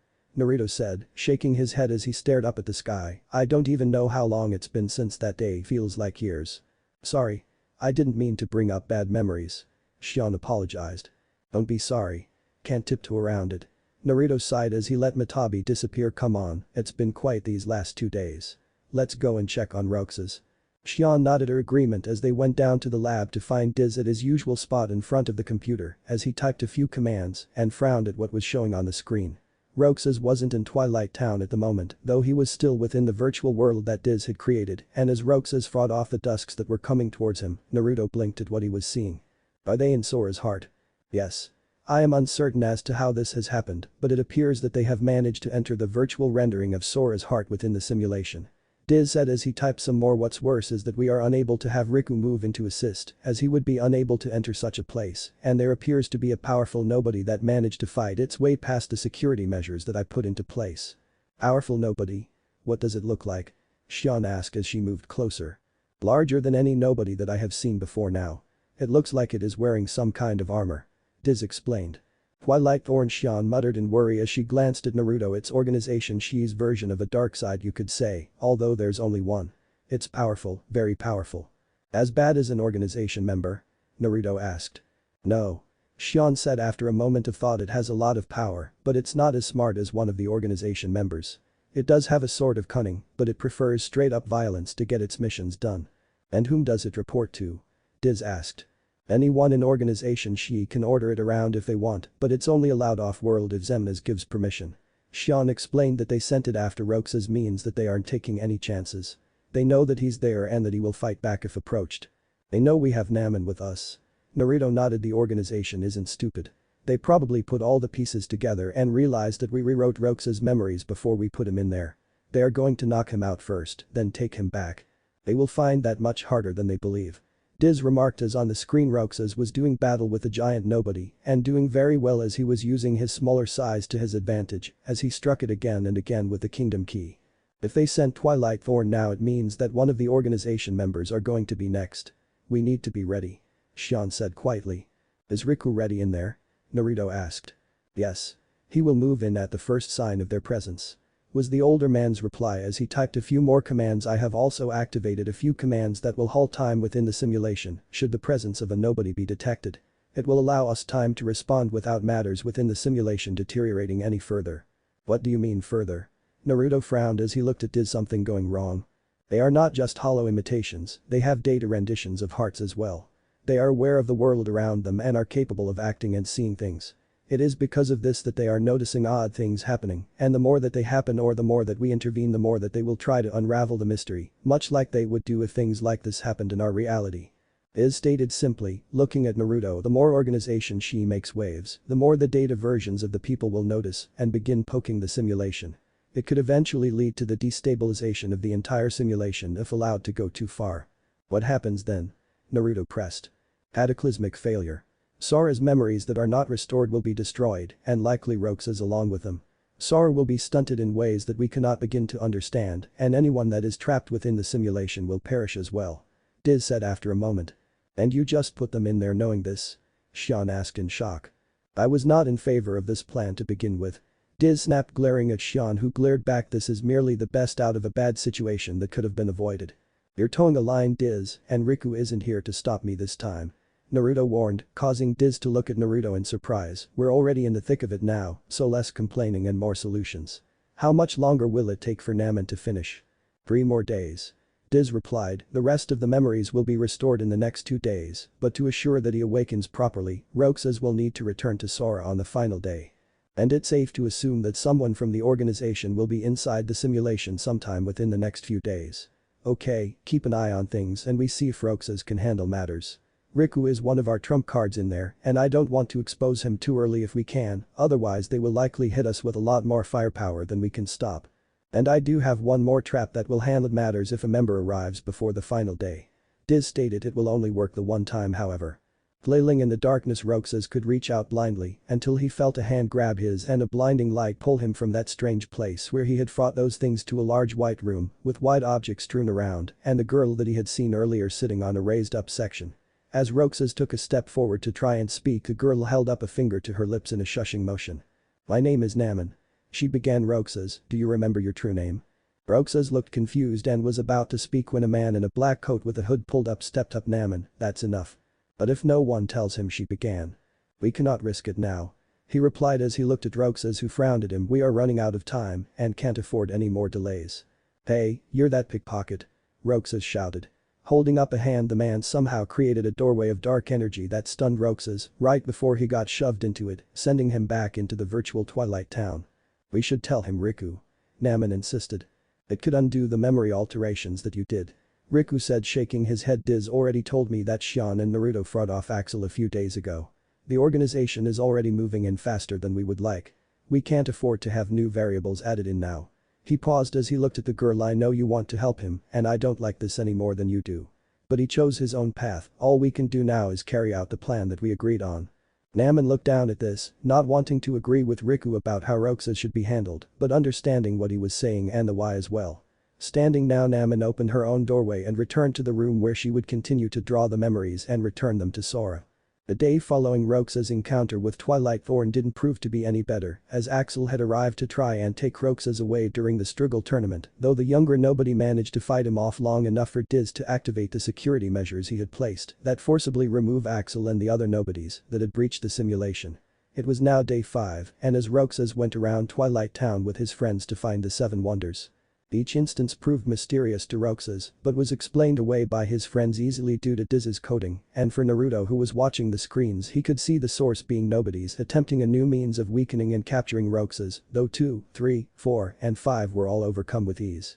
Roxas and Pence were now standing in front of the mansion for the seventh wonder, one that Naruto had helped Namen set up so she would have another chance to talk to Roxas. As the young nobody stood there, Naruto executed the command that pulled him into the room that Namen used to draw in, both in reality and the simulation. As the command took, Naruto leaned back in the computer chair as he heard Diz pounding on the door that Shion was keeping closed. "Are you sure this is a good idea?" Shion asked. "Nope.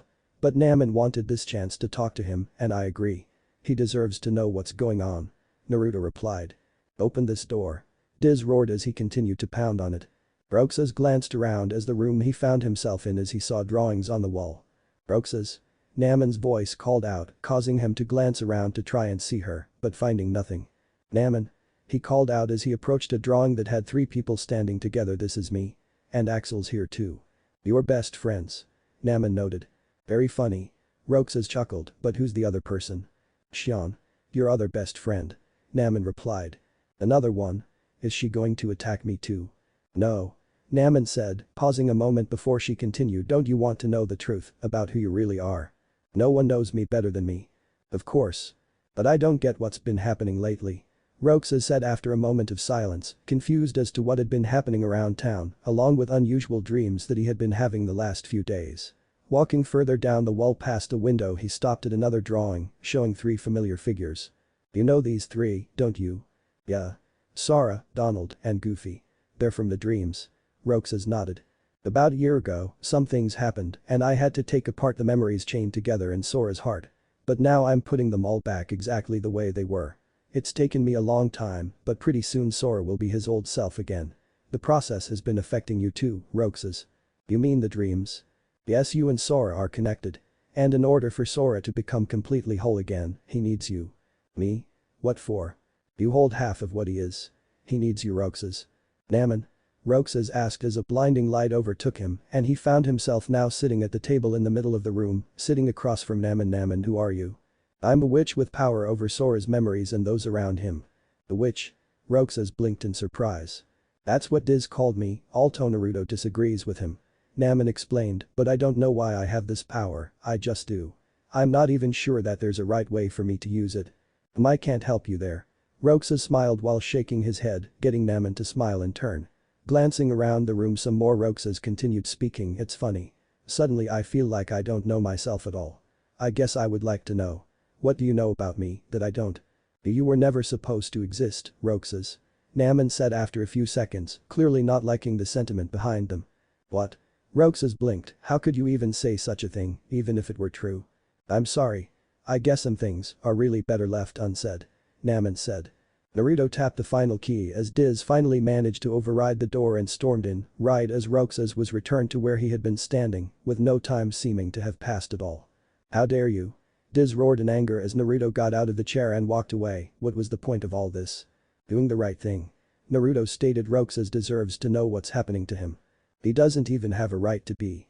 Diz snapped. "And after tomorrow all of this foolishness about protecting nobodies will come to an end. Is that what you think?"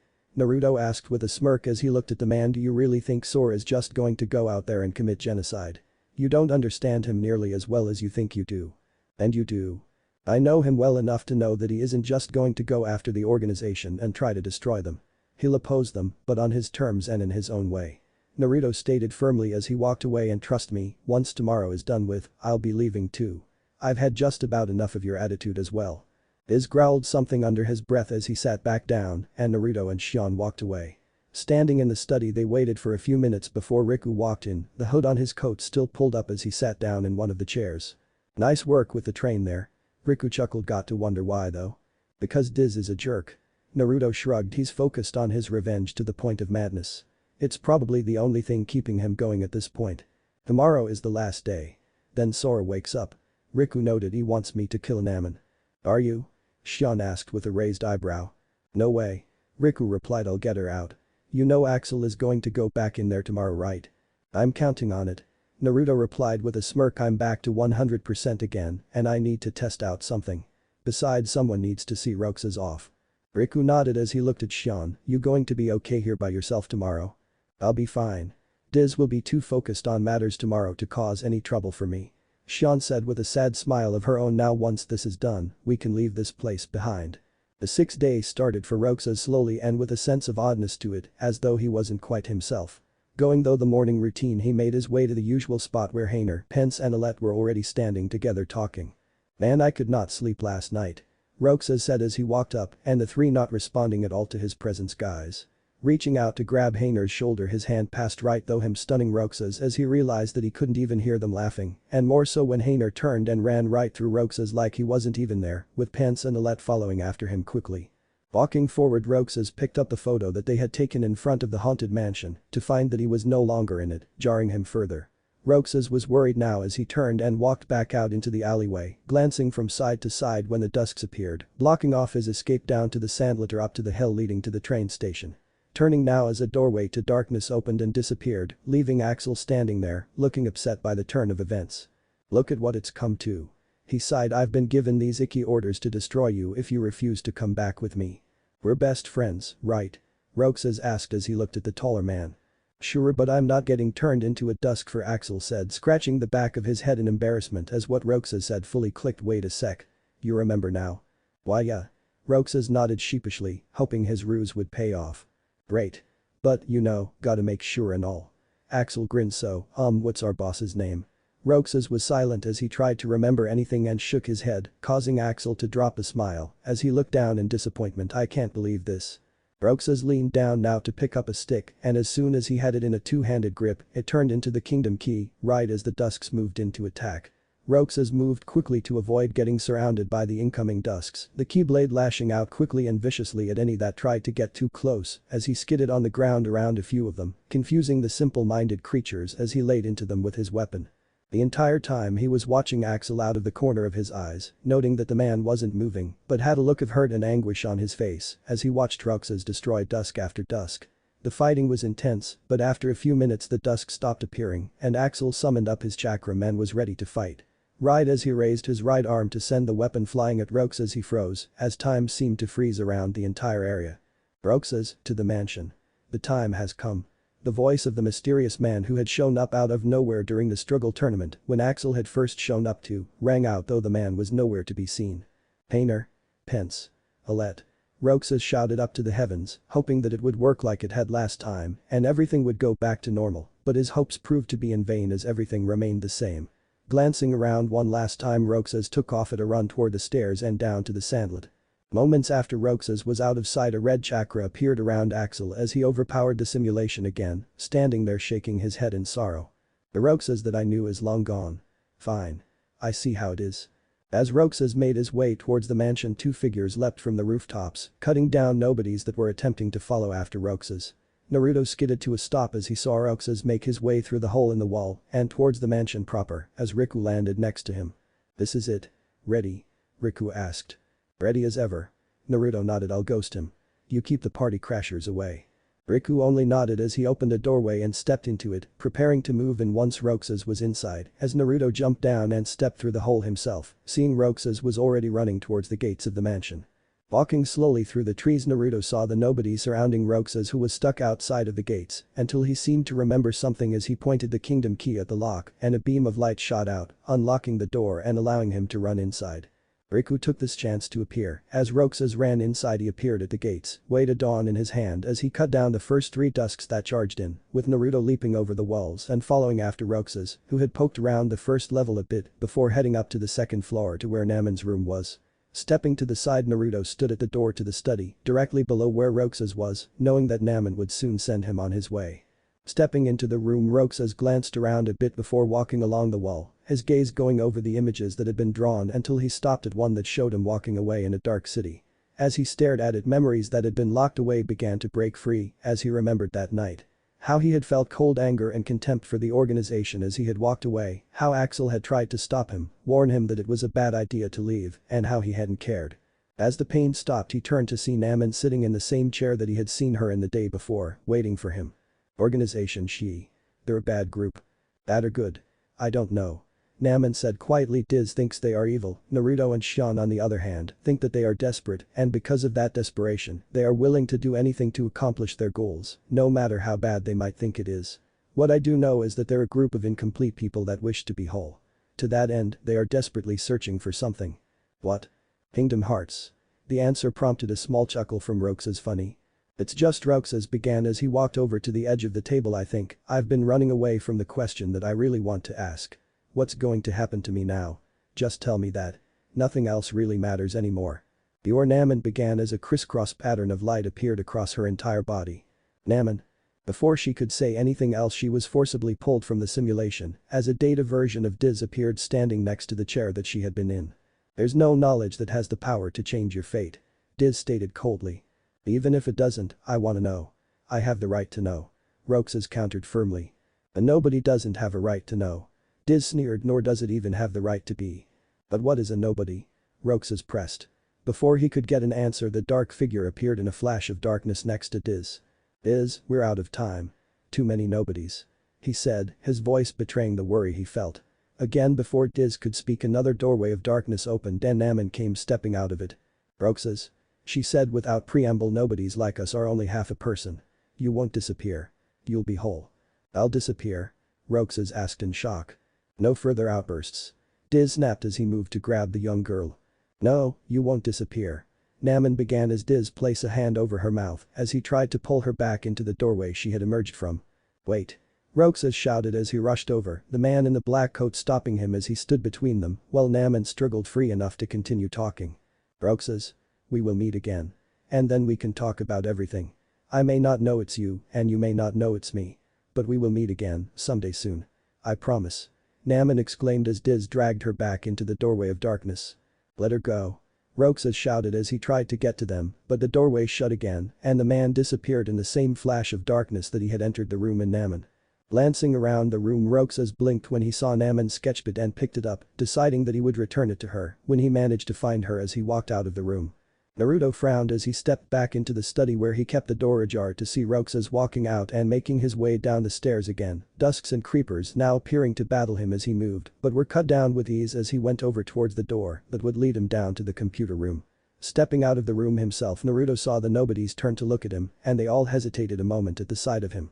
Boo. Naruto grinned as the creepers and dusks began to disappear, leaving the blonde alone as he walked towards the door Roxas had gone into.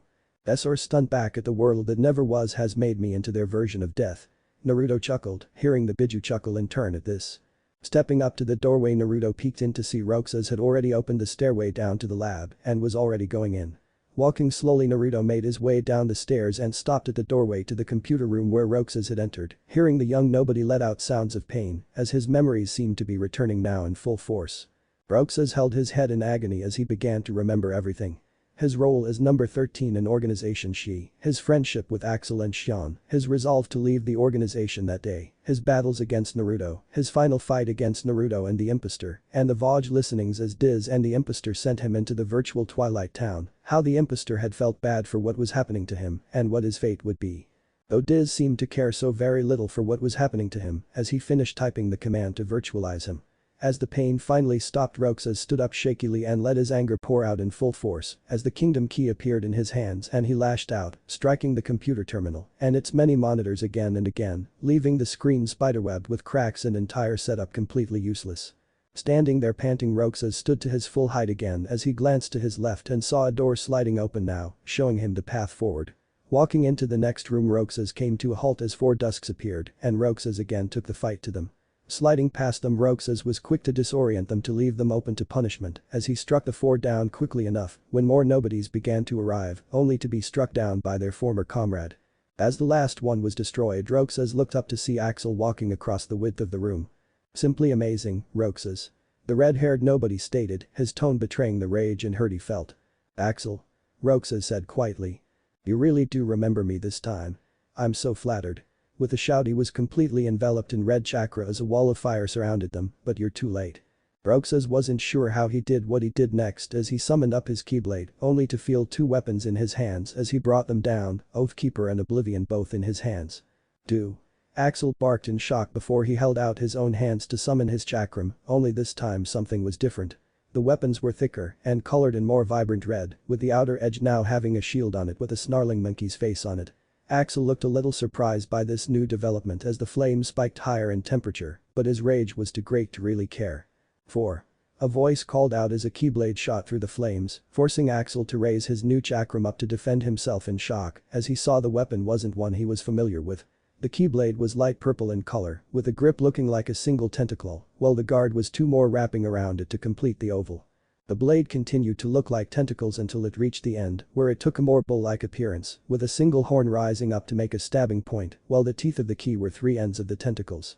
Attached to the chain was the purple version of Jayuki's charm, one that both Axel and Roxas recognized right away.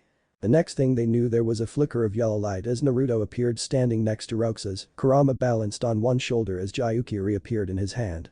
His appearance had changed as he was now completely a golden yellow color that flickered like flames, his eyes having become orange vertical slits, his whisker marks now becoming solid black lines, and his hair standing up into longer spikes.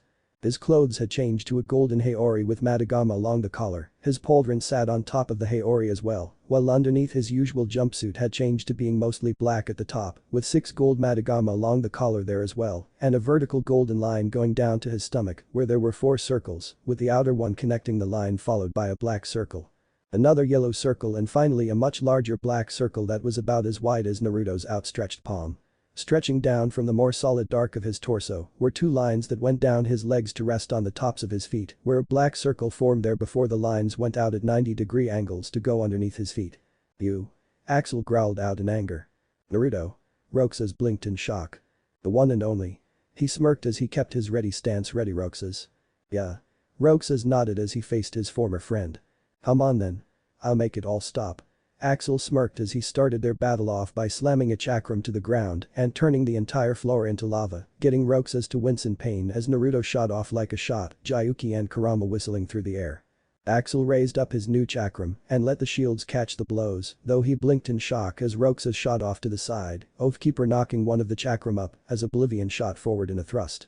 Twisting with the thrust, his eyes widened when Naruto seemed to disappear and then reappear right above him, Kurama slamming into him to knock him to the ground where he bounced off of it, but not before Roxas had capitalized on the opening and slammed both keyblades into Axel in an X, combined with a blast of light that cleansed the battlefield, ridding them of the lava. Axel let out a huff of annoyance as he sent the new chakrams flying at them, and even his eyes widened when instead of fire surrounding the spinning weapons, it was lava that struck with enough force that the pair skidded backwards, though they had each managed to block their respective strike. Rushing forward, Axel zeroed in on Roxas but had to roll out of the way as a golden claw slammed down where he had been about to go. Bouncing back up, he leapt out of the ring of fire as Naruto flashed to the center of the ring, with Roxas running over to stand back to back with him. Axel launched himself back into the ring with a jet of lava that forced a pair to move out of his path as his weapon spun. Roxas dodged past the attack and had Oathkeeper striking home as Naruto had blocked his and was now back in the fight as he zeroed in on Axel in the blink of an eye, getting the older man to grumble out a curse as he brought his weapons back and used the new shields to block the strikes as he twisted and tried to slash into the pair, finding Roxas had managed to throw up a guard that had him flying away as Naruto had jumped over Axel's strike and had both keyblades pointed down towards him. "Ijidama!" Naruto roared as twin black spheres appeared at the ends of the keyblades that shot down towards Axel, who brought his chakram up. As the spheres struck, Naruto saw what had happened and blinked in surprise at how effective it had been, as the twin chakram had made a lava shield that had blocked the worst of the blast from hitting Axel, though he looked a bit winded. Before Axel could recover any further, Roxas had rejoined the fight, rushing in with rapid-fire slashes that pushed Axel back as Naruto used his superior speed again to take Axel's side, where he slammed home another blow that knocked him off balance and left him open to a combo of blows that Roxas was reining in. "That's it!" Axel roared as he sent a shockwave of lava flying outward. The two jumped backwards as Axel spun his chakrams in front of him, sending jets of lava at the pair as they dodged and jumped past the onslaught. The pair both reacted in the same way as they each sent a keyblade flying towards Axel, who had a feral grin on his face as he blocked the strikes and spun to send a wide arc of lava at them, only to find that Naruto was the only one there. Blinking, the red-haired man looked up a beat too late as he saw Roxas above him spinning down towards him with Oblivion in a two-handed grip. Glancing back down, he saw Naruto grin as he shot forward in a flash, Kurama slamming into Axel's stomach as Roxas slammed Oblivion onto Axel's shoulder, just missing the man's head. Dropping to a knee, Axel tried to rise, tried to draw on more of Son Goku's power, but blinked when he felt nothing. "Looking for this?" Naruto asked as he lifted a hand to show the golden charm that was slowly returning to its original coloring. Heh. Axel chuckled as he stood up shakily, the flames that had been surrounding them disappearing to leave the room in a smoky haze as Axel's chakram returned to their original forms. Axel, Roxas said, staring at his friend with sorrow. Let's meet again in the next life. Axel replied with a smile. Yeah. I'll be waiting. Roxas nodded. Silly. Just because you have a next life. Axel trailed off as he disappeared into a doorway of darkness, leaving Naruto and Roxas standing there with the former having returned to his normal form. Why are you here, Naruto? Roxas asked as he looked at the blonde. Because Xian couldn't be. Naruto said we weren't sure if there might be a chance of memory absorption still, and with Axel being sent after you. You didn't think I could win. Roxas finished. To be fair, it was 2-on-1. Naruto grinned. He was using all of Son Goku's power. If I hadn't reclaimed Gyuki from you last week, I would have been hard-pressed to win. Roxas just shook his head as he glanced at the door leading further into the underground complex. So what now? Here to make sure I go back to Sora. If you want me to leave, I can. Naruto offered. These are your last moments, I won't intrude on them. No, Roxas said after a moment as he looked at Naruto, his eyes watering a bit. I could use a friend. Naruto nodded as he put a hand on Roxas' shoulder and nodded to the young man as they started through the next corridor, passing several smaller pods and stopping as they reached a familiar pair. Donald. Goofy. Roxas blinked. Had to bring them in here too. Naruto nodded, all to make sure that they woke up okay. And Sora is? Just through that door. Naruto paused as he looked at Roxas. For what it's worth, I am sorry. I never wanted this to happen. I know. Roxas said quietly. I should have trusted Xian more. Will you tell her I said I was sorry? I will. He nodded. I'm scared, Roxas finally admitted. I don't want to disappear. You won't? Not completely. Naruto explained. You and Sora are two sides of the same coin. A part of you will always exist within him. It's not the end. Roxas was silent for several seconds before he walked towards the door that led them to the next room. It was a large circular room with white walls and a blue floor with green markings surrounding the giant pod that Sora was in. Standing in front of the pod was Diz, getting a sound of disgust from Naruto. At last, the Keyblade's chosen one. Diz remarked. Who are you talking to? Me? Or Sora? Roxas snapped. The half of Sora, of course. Diz replied as if it was obvious. You reside in darkness. What I need is someone that can move about the realm of light and destroy organization. She. Why? Who are you? Roxas pressed. I am a servant of the world. Diz answered before he started to laugh. And if I'm a servant, then you should consider yourself a tool at best. The only tool here is you, Diz. Naruto remarked, getting the man to turn and glare at him. Was that supposed to be a joke? Roxas snarled. Cause I'm not laughing. Charging forward with the kingdom key, Roxas swung at Diz and passed right through the man, revealing him to be nothing more than a data projection. I apologizes. This is only a data-based projection. Diz chuckled again, causing Roxas to roar in anger as he swung at Diz again and again and again until the projection disappeared and reappeared behind him. Come, over here. I'll hit him for you later. Naruto replied, getting Diz to shoot him another glare that Naruto just grinned at. I hate you so much. Roxas stated. You should share some of that hatred with Sora. He's far too nice for his own good. Diz noted. No. My heart belongs to me. Roxas shouted as rushed Diz again and stabbed the data projection, causing it to disappear as the pod holding Sora began to open, signaling the end of the process to reawaken Sora. Roxas was silent for a moment as he stared at his other half. Sora, you're lucky. Looks like my summer vacation is over. Farewell, Roxas. Naruto said quietly as he turned to leave. Until we meet again. What if Naruto x Aqua Kingdom Hearts end here, and thanks for watching my video till the end.